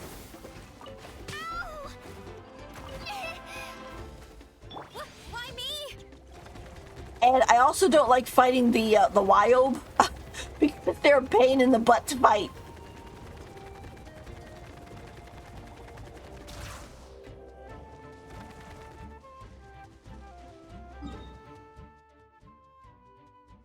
Maybe it's Baraku this. This looks like it's on top here, and if I fall down, I have to climb all the way back up. I couldn't get Aoife. Oh, I know. Sometimes the 4 stars are harder to get than the 5 stars. Because, like, the 5 stars, at least you have a guaranteed pity. Like, oh, you lost the 50-50? No big deal. It's okay. Your next guaranteed will be the 50, will be that character. But with the 4 stars, you could roll and roll and roll and get nothing but Dionas. I actually have two kind of semi-funny stories about that. This is why I say to only roll to 30 or do 30 rolls when going for a 4 star, because if you don't watch it, you will end up in the hole when it comes to your Primo Gem savings. But basically what happened was that I really wanted to get Thoma, okay? And Thoma was on Hu Tao's banner, and I didn't have Hu Tao. So I was like, okay, no big deal. Billy Churl, silly Billy Hilly Churl. So I was like, okay, if she shows up, no problem, right? So I started rolling for Thoma. I wanted 1 copy of him. 1. I rolled and rolled and rolled. I ended up getting a C1 Hu Tao before I got 1 Thoma. And then, to make it worse, it happened again. Like, I'm fine having a C1 Hu Tao. She's apparently really powerful, even though I haven't fully trained mine yet. Silly Churl, But Billy Churl, silly... it happened again with Candace. I really wanted Candace. 1 copy of her. 1. She was on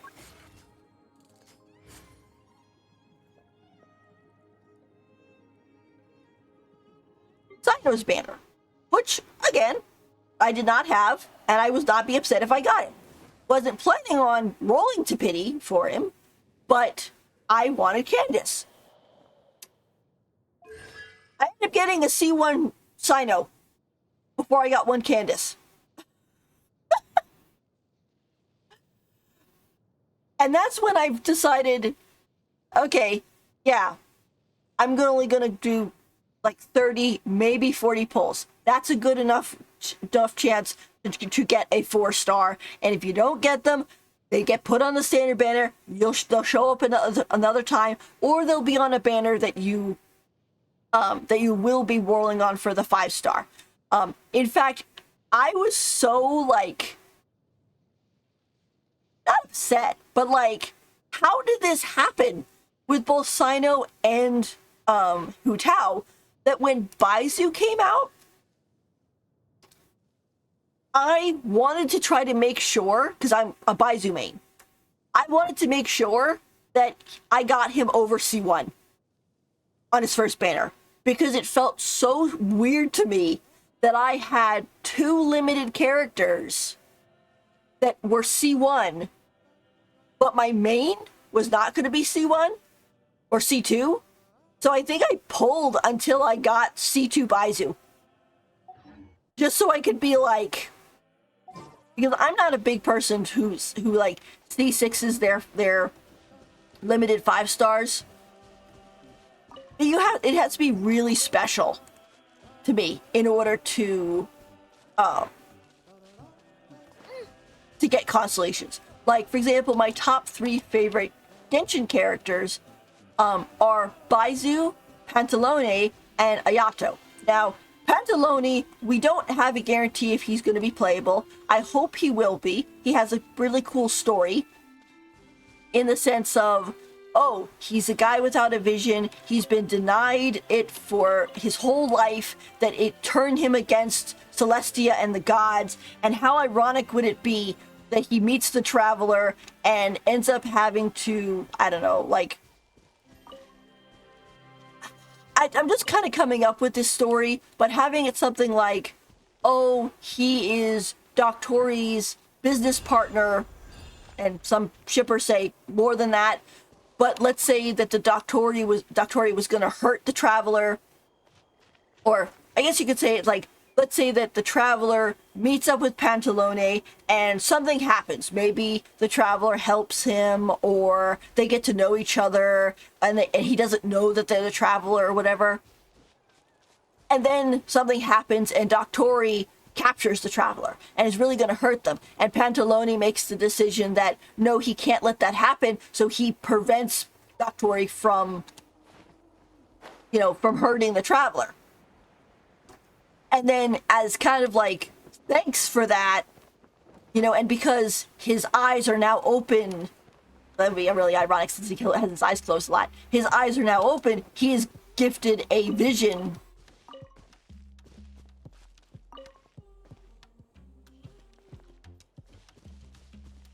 And he has finally been, like, recognized, and it shakes him so much that he, quits the Fatui or whatever, and then becomes playable. I don't know. It's. I hope he's going to be playable because I love that type of design. It's funny, when we first saw him, people call him Baizu Dark Mode. Because he looks so similar. In fact, I even talked to my brother about it when I showed him Pantalone. And he was like, he looks like Baizu. Which, considering I'm a Baizu main, that makes total sense.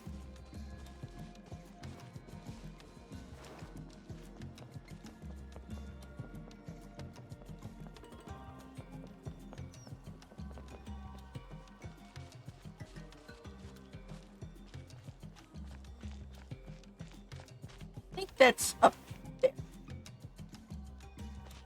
All right, you know what? I'm getting tired with this. All right, let's go in here. We'll plant some Saurian claws, and then I guess we'll switch over to a different game.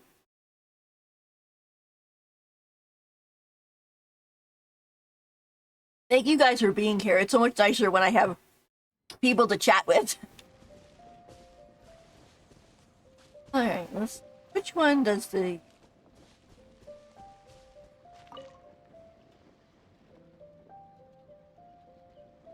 Might be. Technically, I should be planting Mondstadt plants in here since this is my Mondstadt teapot, but this is the one I have active right now, so we'll go with this.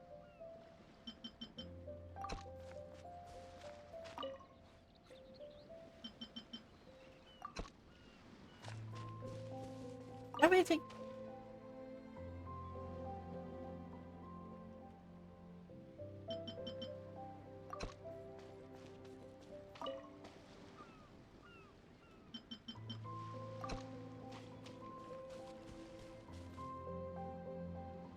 Yeah, it takes these things 3 days to grow pretty much, but it is nice to plant them and to see them grow and also just have that little bit of extra, you know, especially if you're like, ooh, I like making, you know, this one dish, but I don't want to be going and collecting the pieces for it all the time. You know, that helps.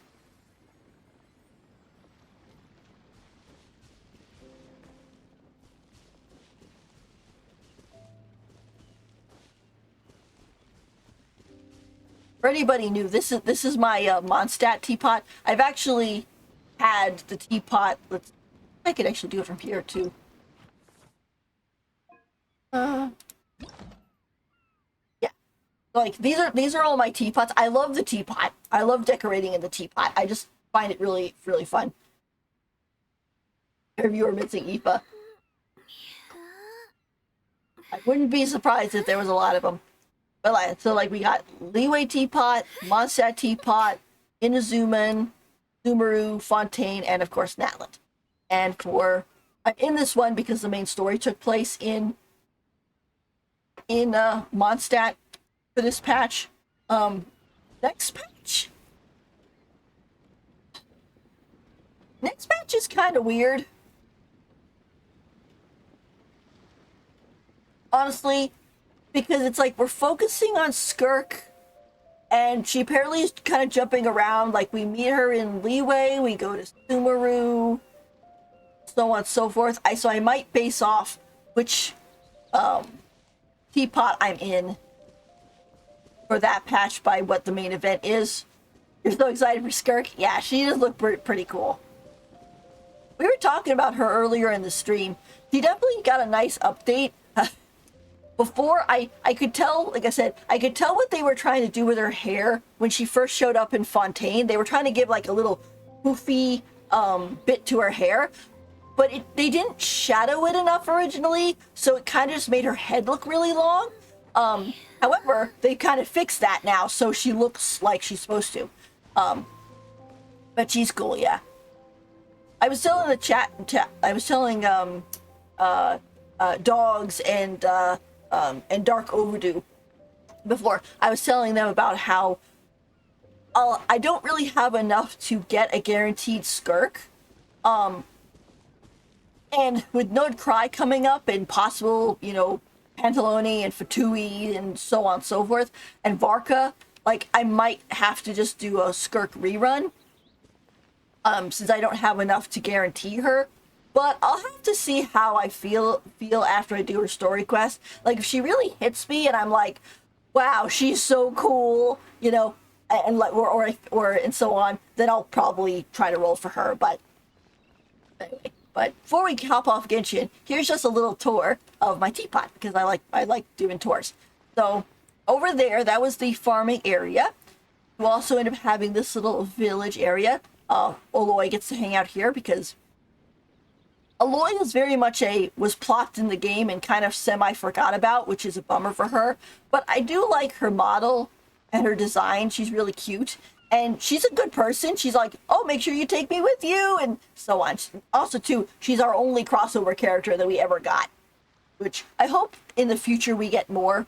Like, it would be really thrilling if like, Xiao Cho, you know, became a character in Genshin, or even like Kiana, you know.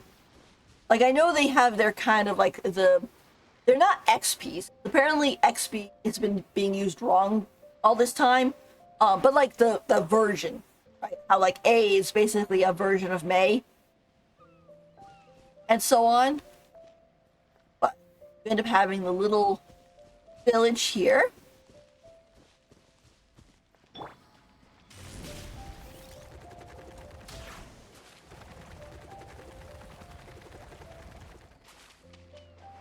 And if you head up this way, Running late again. get into town.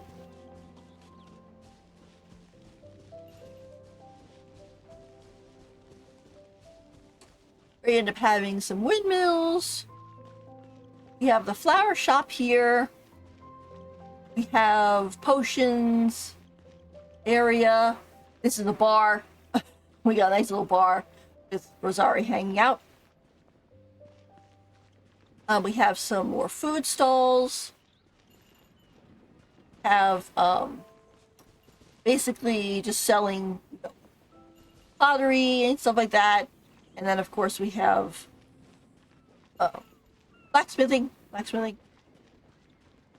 Thank you.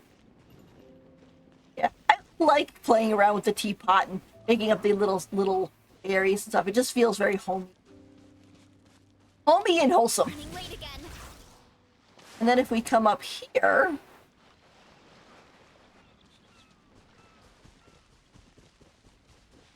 this is where the main house is.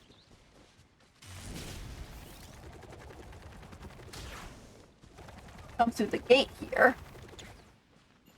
And then we have to the left, we have the basically kind of open courtyard area with the park, which Venti likes.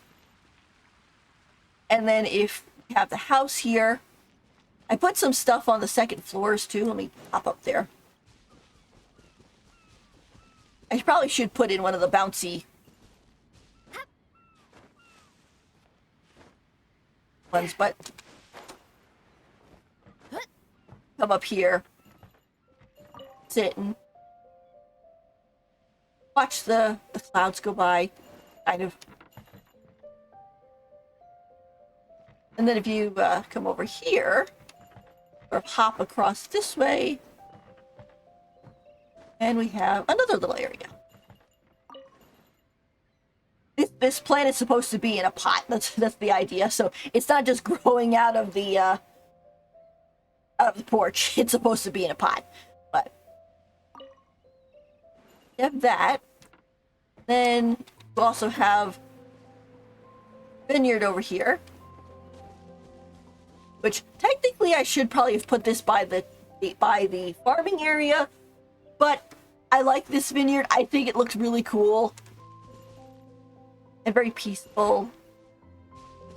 And it's connected to Diluc, who I also like, so you have that.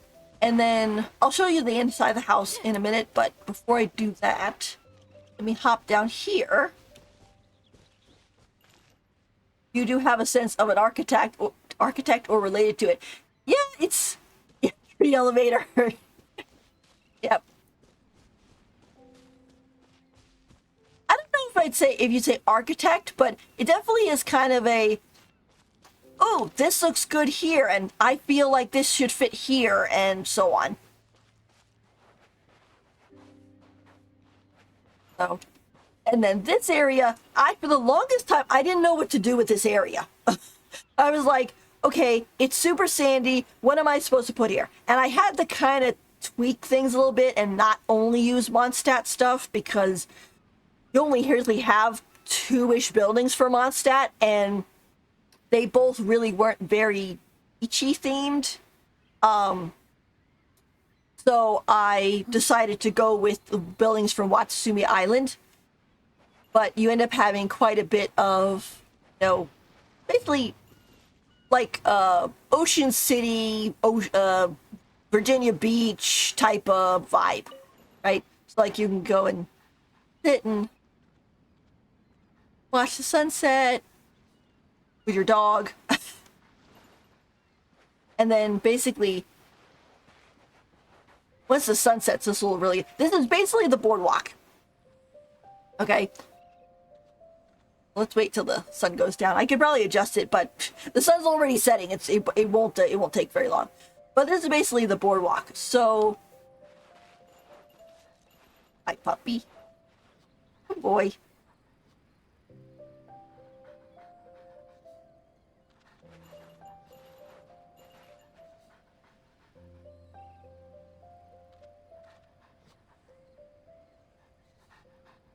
I wish that you could have a dog bowl in your teapot, and then you could put the food down in the dog bowl so you could feed your dogs and cats and stuff. But they haven't put that anything like that in yet. My parents always say, no matter There how it goes. busy life gets, Okay, you should always sit down and enjoy it. so here's the boardwalk. So basically, as you can see, you walk down this way. We have benches that look both to the sea and to the boardwalk. We've got nice lights to show your way. And then there's like a whole bunch of stores and things like that. Here we have like a little food cart area or food area with the seagull. Of course, you have to have a seagull at the beach. Right. And we just got some other, shop. The dog's following me. Type of thing. Come down here. Continue down the boardwalk. And then if you take a left, this is where you can start getting to the actual beach with like the so on. Come down over here. We have a nice little cookout area. Actually cook here. You can also come over and sit down in any of these chairs because I set it up so that you have an actual seat, because these seats don't normally have a sitting part. You have to basically wedge a small bench into it. But you get to sit there with the umbrella. Got some kind of pelicans, crabs, little pool. It was from one of the first summer events we ever had. And then just recently I went and put some of these in because I thought originally I only had those over there, those seats with umbrellas, and I'm like, this is a whole beach. Let's put stuff all over. That also too, there. That's supposed to be a tide pool. It's supposed to be representing a tide pool. I technically probably should put in more, but then we have these. You can come over and sit down. There's another dog. Of course, everybody likes bringing their dogs to the beach. And then over here, since a lot of the Mondstadt characters like this set, I put this here on the beach. I mean, there's a lot of people who like this set. And then over here, since you can put stuff over here, I just decided I'm just gonna put a nice little away hut and hang out over here. I really probably should put a seat here too. But basically it's like, this is a little summer vacation home area. So we have that.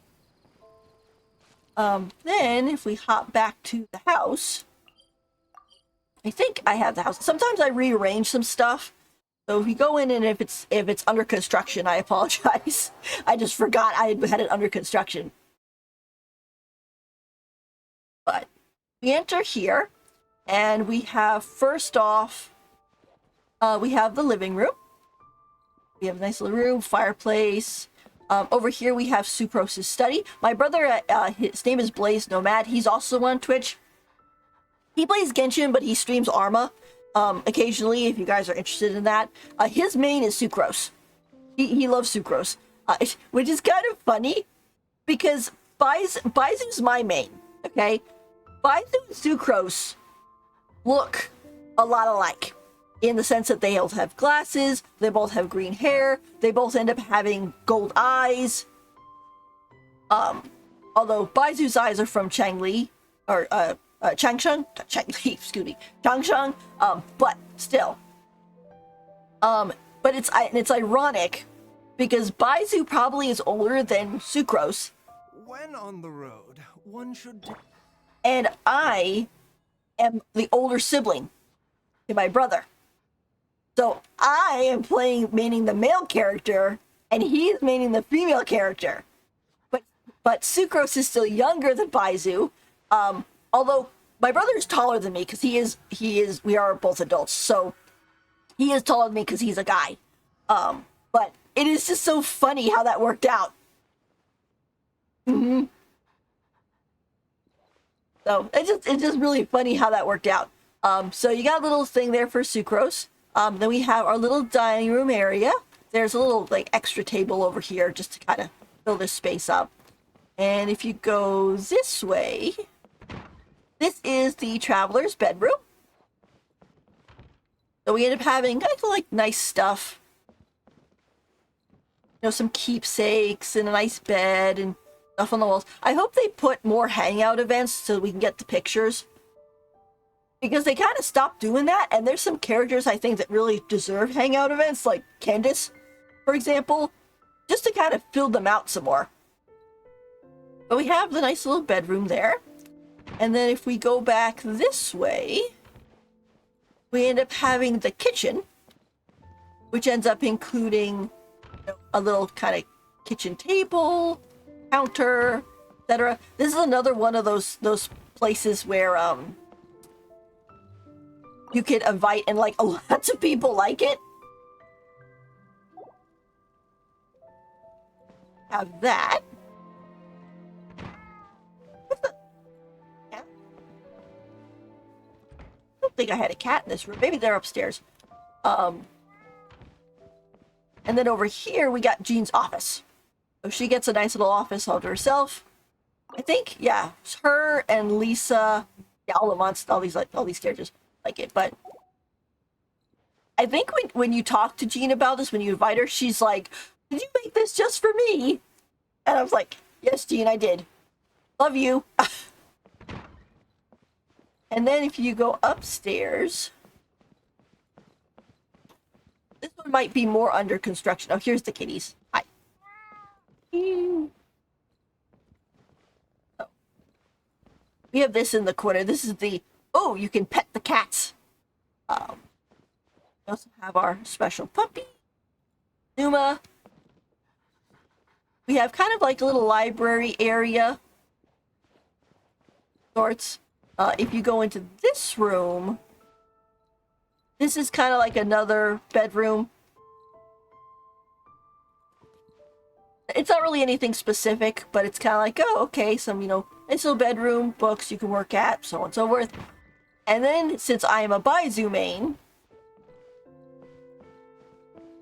we have Baizu's room. And Baizu's room is interesting because, of course, it has leeway decorations in it, but this is actually one of the sets he really likes. And I rearranged it so that it kind of looks similar to that one scene where Chi-Chi saves Zhao, and then Zhao wakes up and he's under the care of Baizu, and then he skedaddles out of there because he's like, I don't want my aura to hurt people, and there's nothing you could do for me anyway. And poor Baizu is like, oh, I wish I could help him. And then I think Zhao even does come back and is like, oh, he left something to thank Baizu for his care and so on. But like you have this side, which is like, oh, you know, bed for patients, desk he could work at, scrolls, etc. And then recently, because whatchamacallit?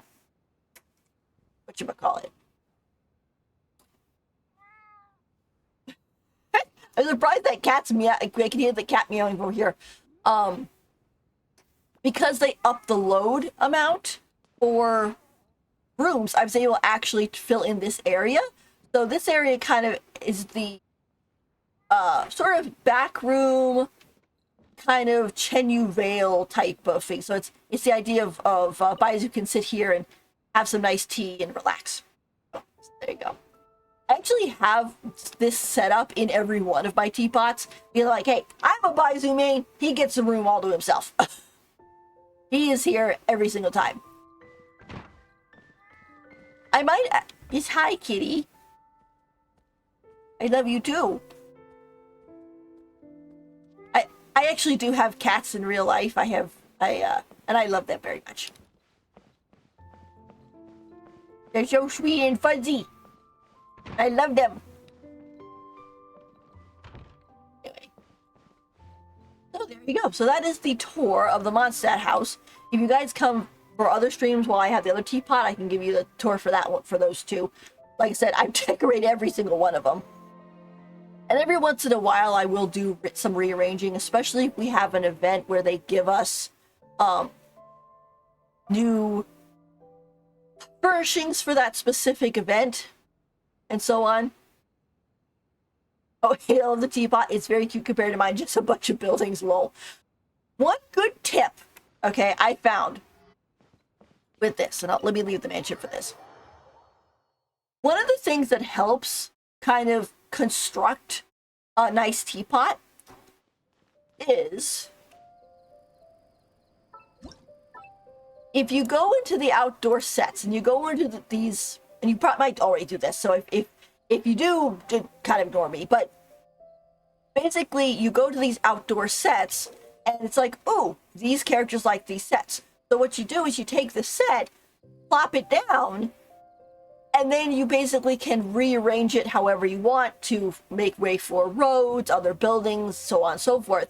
And then if, let's say, we get a new Mondstadt character and they like this set, you already have the set down, you just put the character down, they run over to the set, and whoop, there you go, free Primo Gems. It also ends up helping you give some sort of base for your teapot, and then you can kind of decorate around it. It makes it a little bit easier than just starting from complete scratch.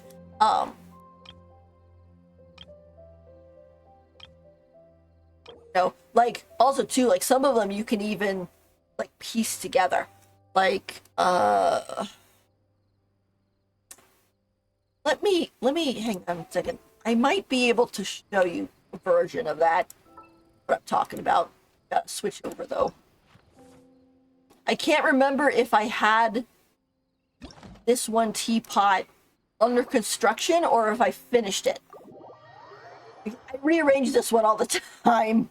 This is like my, it's like the others. Oh, hi, Smooth. Who's my kitty? She just hopped in my lap.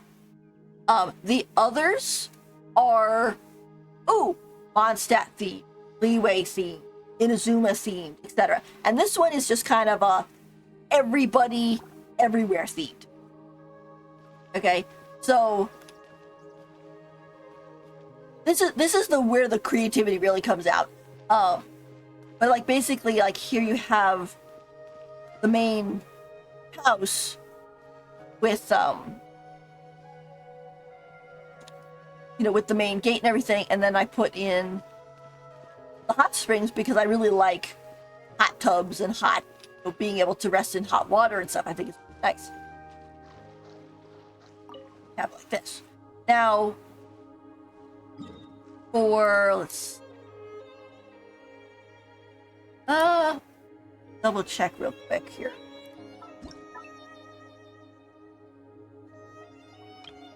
Yeah. We're kind of in construction with some of this stuff because I keep changing my mind.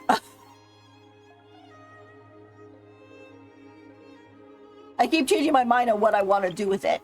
But like, here's a good example, right? Like, this one's not done, but it kind of gives you a good example where it's like, oh, you come in here, you're walking up the way, you pass through these two houses, you end up having this set. Okay, as you can see, I kind of rearranged some of it, but you have like this set, and then you could walk over this bridge and get to.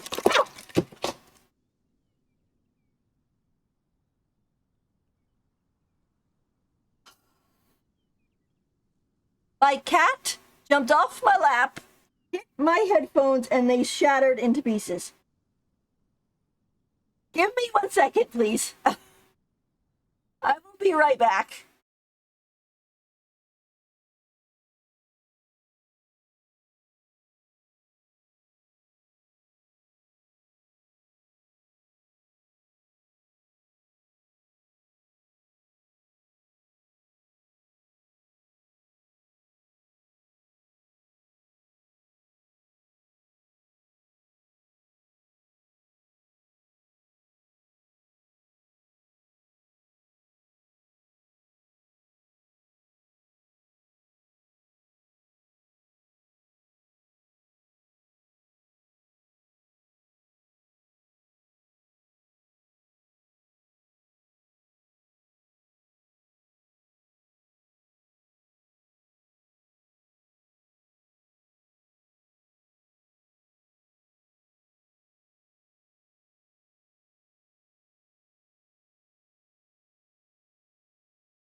The kitty is fine.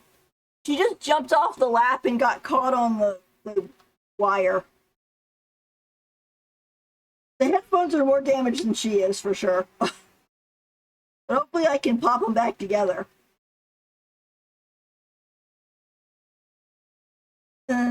Sometimes I love her, but holy cow. She's not even orange.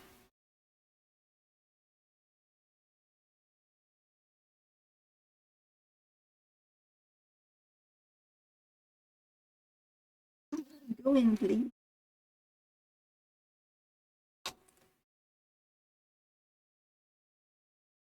As these things pop out and then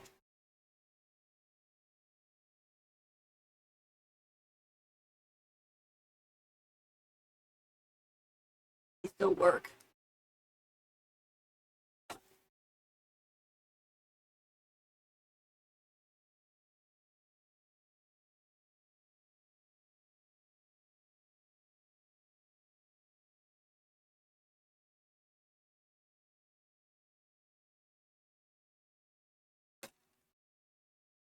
They've already fallen once before, and I had to.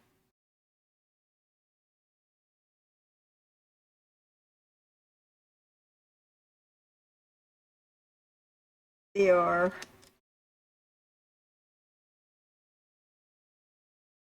Well, the one side works.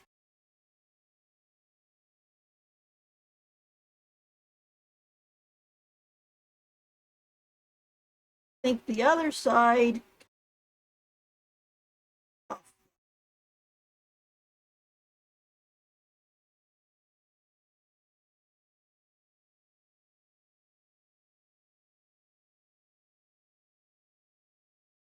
Yeah, the other side's not working properly. Oh, darn it.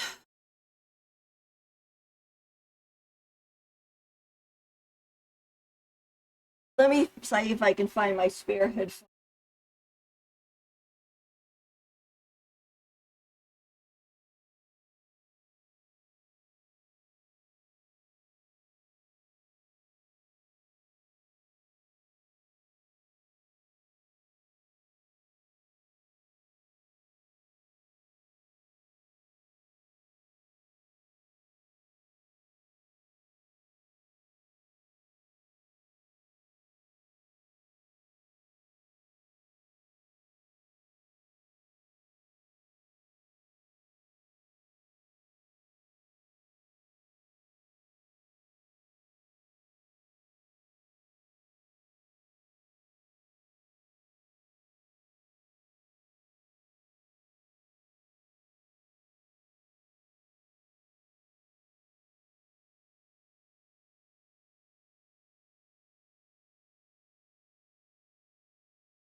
All right, I'm back. Got my spare. They don't fit as well as the ones I have, but one of the wires on the one side came out, so I'll have to see if I can ask my brother to fix them. Anyway, so what I was trying to say was that, like, you could have this where you basically have this set and then you mix and then you pair it with this set, or like here's a really good example. Like, I have this set, okay, let's see here, paired with the wine set. Got that.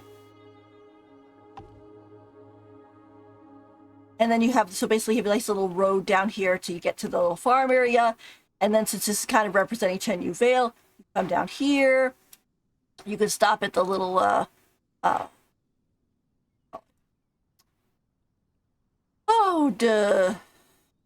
little restaurant, right? When you walk out here, continue this way, you get to more of the farming area. Oh wait, buggy. Farming area. We got goats. Got farming land. We have tea. So on and so forth. Come up here. Enjoy the very beautiful forever twilight. Because this teapot is the only one that doesn't have a day-night cycle. Which I really think they should put in, not necessarily for the sky, but for the lights. Because the game registers this as always day. So, for example, this light will never go on. Which is a bummer. I think it really should be default that it's on, not default that it's off. No? But there you go. So that's kind of what I was talking about. So you can go and put them all together.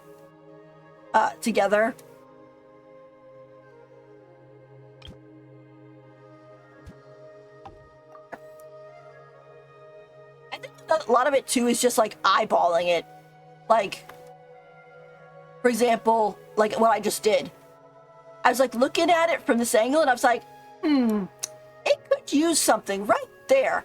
And I looked down and I was like, oh, here's some of those umbrellas. I'll put that there, right? It's very a lot of trial and error, so that's what I would do. I'd start off with the sets and then go from there. It's kind of like, how to put it? It's sort of like going and saying like, oh, I can't make cookies because I don't know how. And it's like, okay, well, here's a recipe. Just follow the recipe, you'll be good. And so they follow the recipe and yeah, there's some trial and error, but they do eventually know how to learn how to make cookies. You don't need to remember the recipe off the top of your head. You know, there's nothing wrong with using recipe in that sense. So in that case, the sets are basically the recipe, and then the rest of it is you know, eyeballing it. But there you go with that.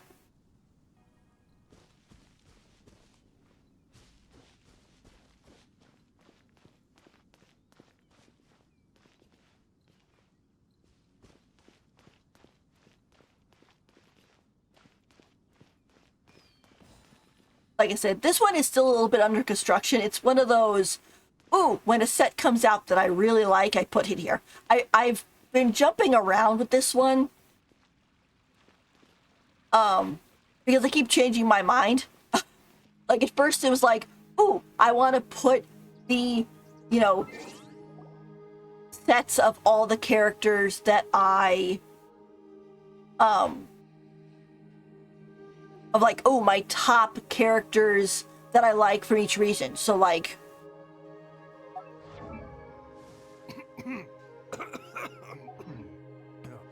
Oh, it's just some chronic problem I have flaring up again. Nothing to worry about. I gotta switch out so my plants keep growing. I forgot. I go back to Mondstadt. You know, like originally it was like, ooh, you know, like, oh, my favorite Mondstadt character is, you know, blank. My favorite Liyue character is Baizu. My favorite Liyue character, or my favorite Inazuma character is a Yato, and so on and so forth. And that's how I was basing it off of it. But then I kind of started changing my mind, and I made it where it was like, ooh, I'm gonna put, I don't remember what I was doing, but basically I had like a bunch of different ideas. And then finally I was just like, you know what, forget it. I'm just gonna put the sets I like in there. I think I actually set that up for pre-Natland, and then it took the Natland teapot and the Natland sets so long to come out, it seemed, that I kind of just left it all up on the side. But that is Genshin, and I think let's switch over to Honkai Star Rail real quick, I think. and then we'll go on to Zenless Zone Zero and other waves. I see. Oh.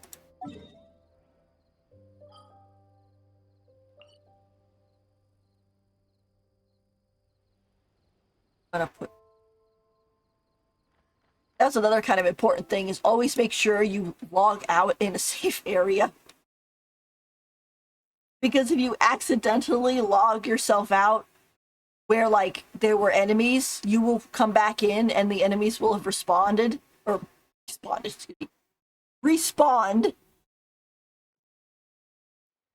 and you will be getting your butt kicked and you won't even realize it until you're fully loaded in.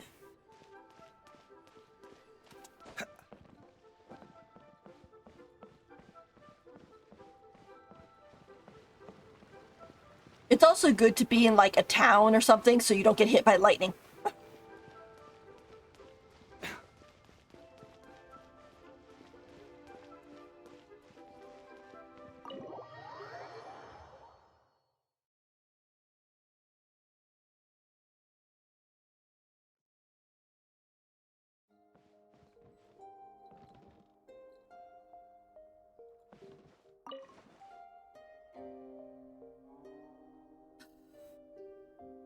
It's so peaceful here.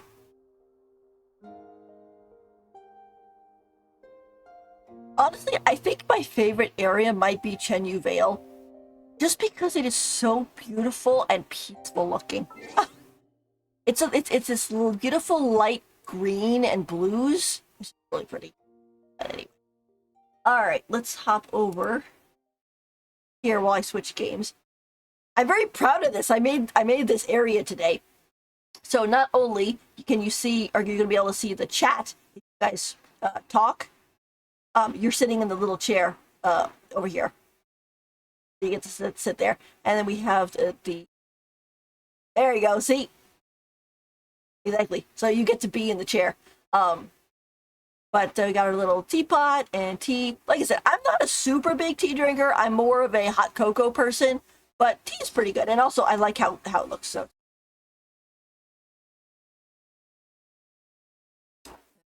got that.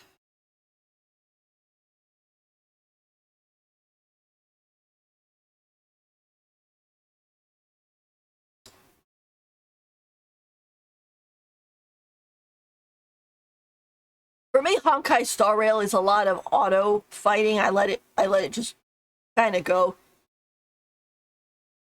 It'll be good to take a break since we were running around so much with Genshin.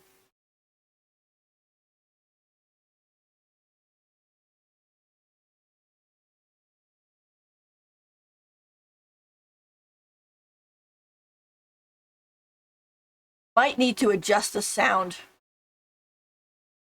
We get in.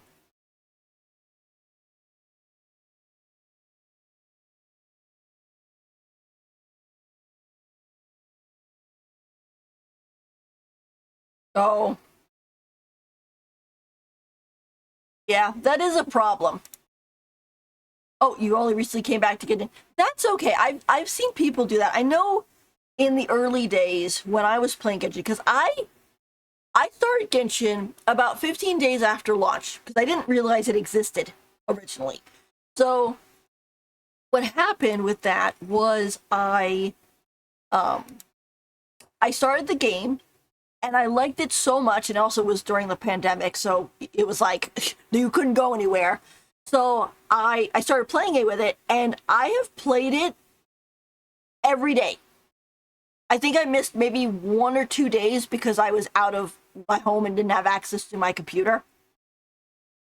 But I have played that every day. It is my game. I guess hyperfixation's a good term for it. I'm down a little bit because it's blowing out my ears.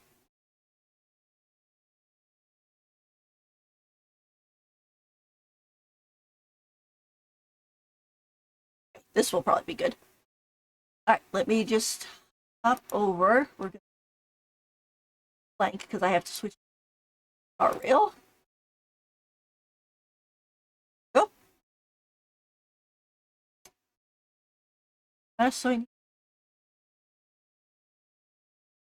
Honkai Star Rail, so doing.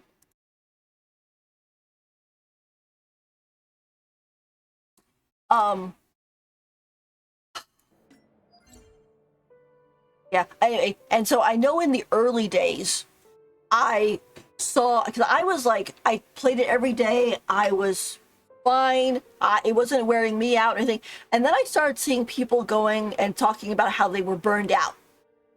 And I think what happened to a lot of them was they tried to play the game so much and so fast that they basically wore themselves out.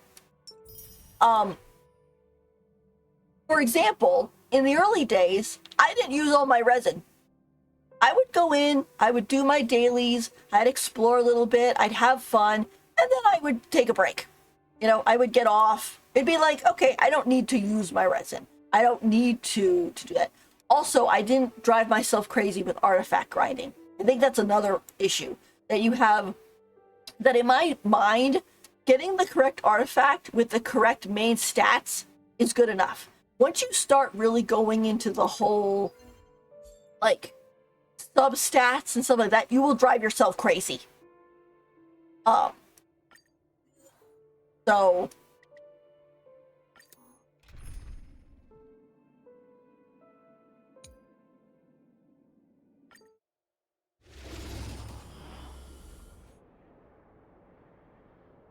So, it's a good idea to just kind of... With this divine power, I reforge all things. Insanity. To the soul. Sound of the game is going to go out for a second because I have it set where if I click off of it, the sound will go down. So I'm going to do that while it's doing this so that the sounds don't drive us crazy. It goes through auto mode, but for auto battle. But yeah. I think the whole point is like, is it in order to maintain playing a game, you can't overdo it. You enjoy the game, you know, take a break. If you don't want to do something, don't do it, right, in the game, right? If you don't want to do the Spiral Abyss, don't do the Spiral Abyss. No big deal, right? It's your game. It's not, you know, multi-MMO or player versus player or anything like that. What you want, right? If your whole thing is getting on, doing dailies and getting off, there you go. You know, it's no big deal. So... honestly, I'm kind of in that mode with Honkai Star Rail a little bit.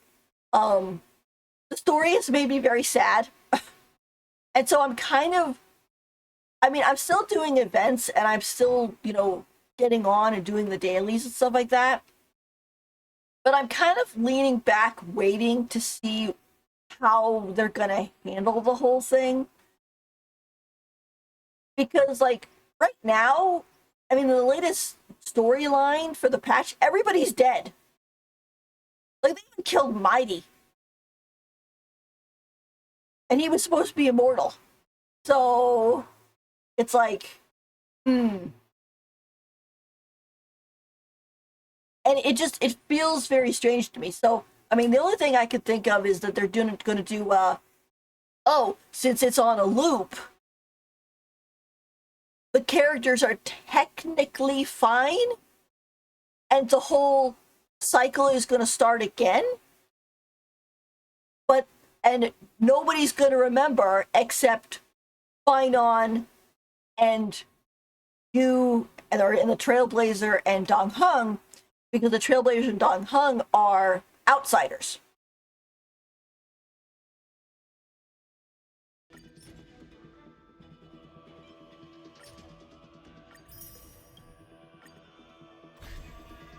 I will protect all beauty.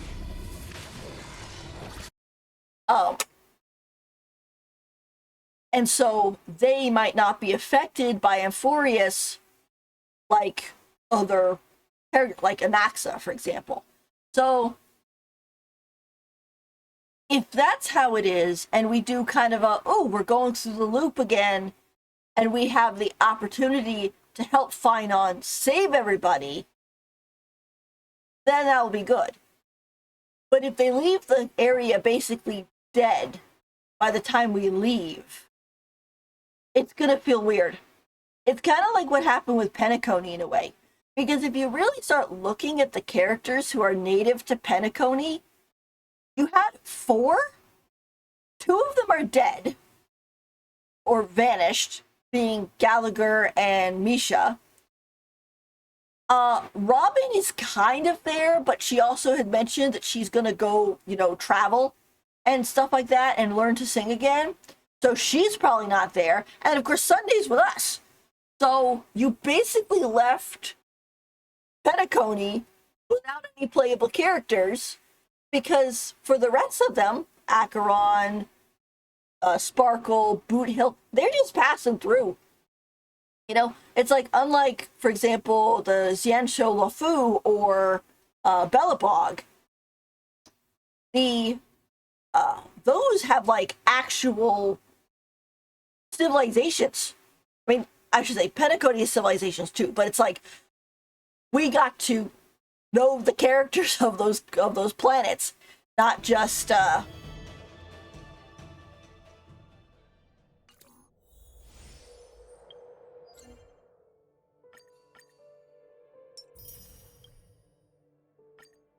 wait, what am I doing? I don't need to do that. We got to know the people of those planets, but since they basically left Penacony kind of, playable characterless when it comes to the who's left.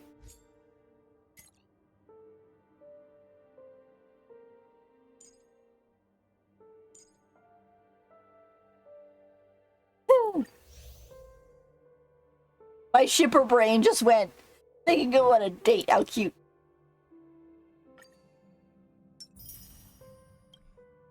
Yeah, I think, go.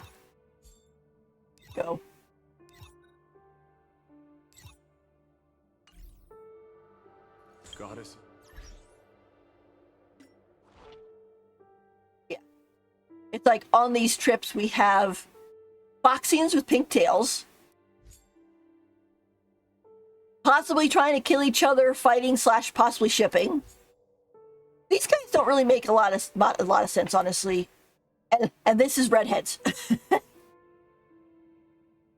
But anyway, sorry, I went off on a little bit of a tangent. I want to say welcome back to Genshin. Nod Cry is supposed to be really cool.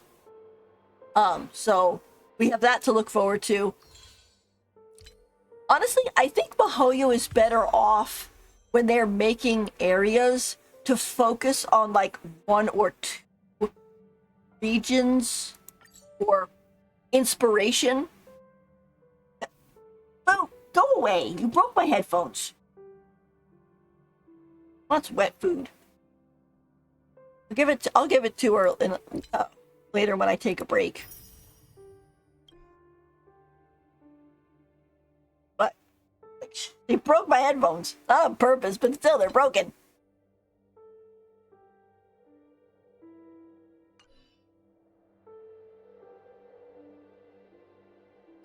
Anyway, what was I saying?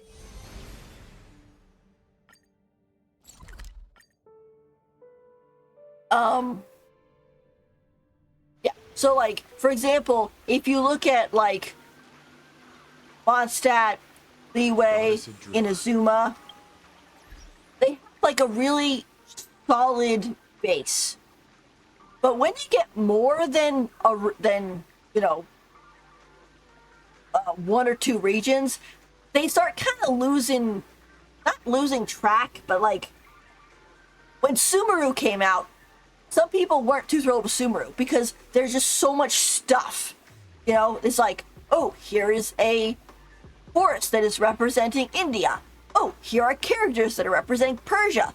Oh, here is deserts that is representing Egypt and Iran and Afghanistan and all these areas. And so on and so forth. And then you get to Natland. And Natland is like, here's everybody else we haven't covered. So South America, America, Hawaii, parts of Africa. So probably even Australia, somewhat. So it's just like, oh my gosh. It ends up being not a very... Sometimes it doesn't come together as cohesively as the ones that have one. So with Nord Cry, as far as I know, they're supposed to be looking at like Northern Europe.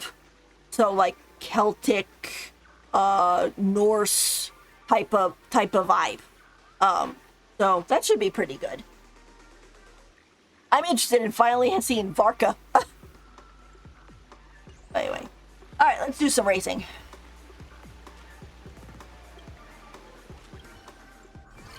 I know technically I believe you could do this whole thing in one go. I like doing it little bit by little bit.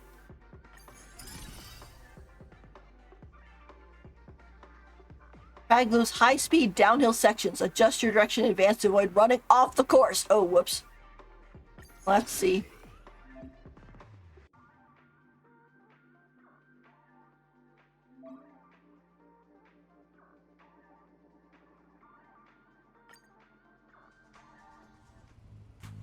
Oh, Erda.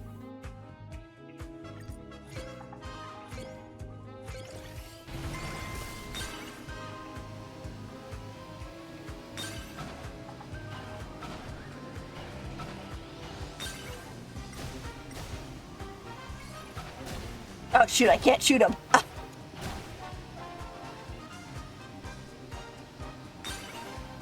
Speed ahead! Woo! Nope.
The merchant door.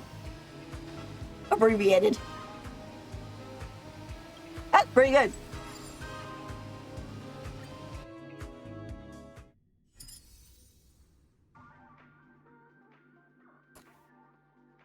Huh.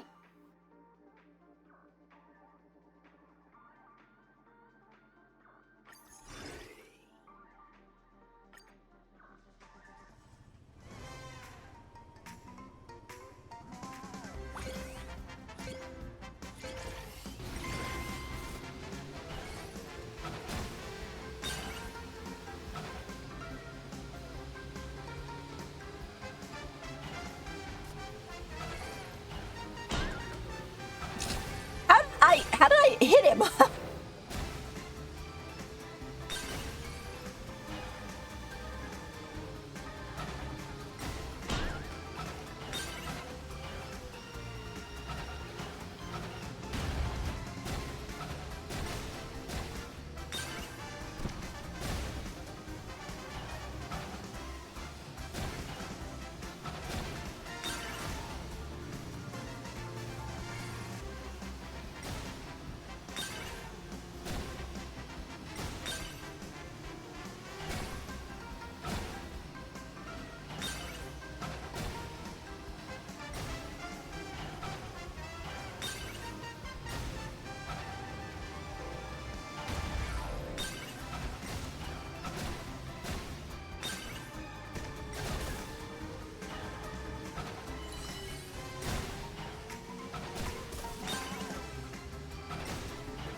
I might have to do this one again, but let's see.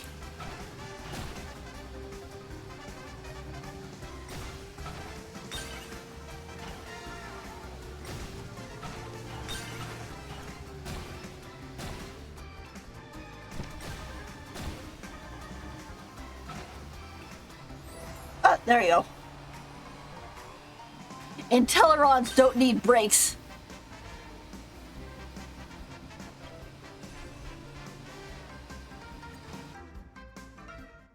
Woo! Oh! Hi, Bippy!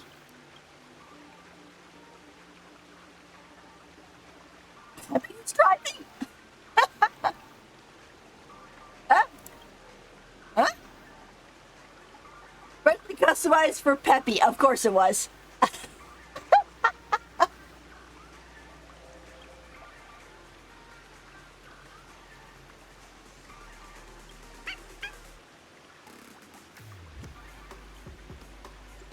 Her hands on the wheel.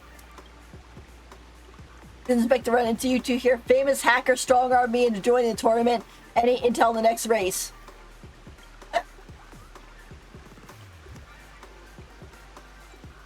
Nice.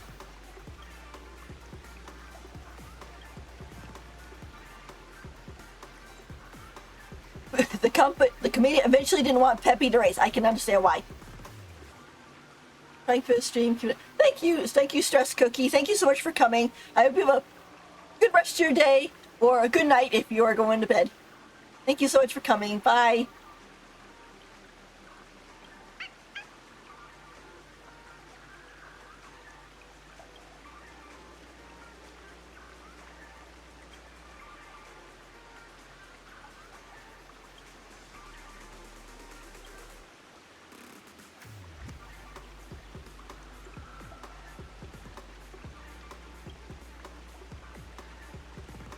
The food poisoning, yikes.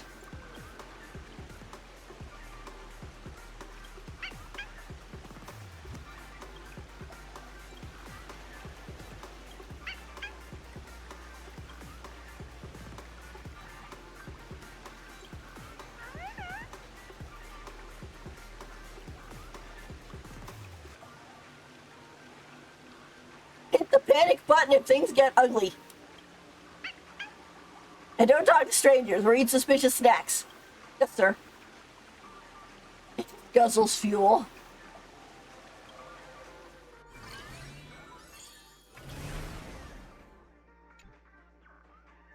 Yeah, that's pretty good. I feel bad for Boot Hill. Apparently he was gonna race and but then he got disqualified and had to take off because the IPC tried to arrest him.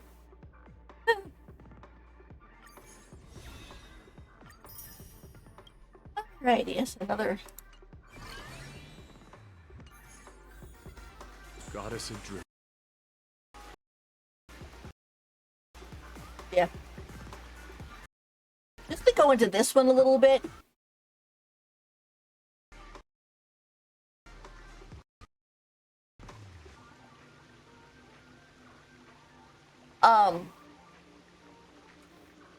My top 3 favorite characters for this one are Argenti, Jiaoqiu, and Sunday. So I like all 3 of those. And what was I gonna say? Oh, I am currently going to try to roll for Saber and Finon in the next patch, because we're getting apparently we're getting a free archer, which is good because I need a strong quantum character. So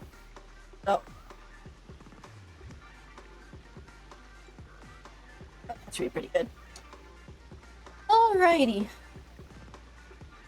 Well, I think, let's see, we've been streaming for about 3 hours, and it's getting time near lunchtime for me. So I think I'm gonna call the stream here for right now. I might stream some later, but I just kind of wanted to stream again and say hi to everybody, and I hope you have a great rest of your day. that soon.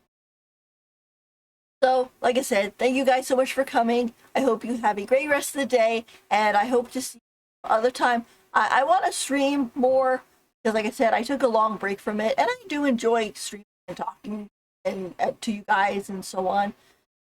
So, thank you, Yep. I think I'll go have a turkey sandwich. I like turkey, so I'll go have one of those, and I will see you all later. Okay, later, bye. Thank you for coming.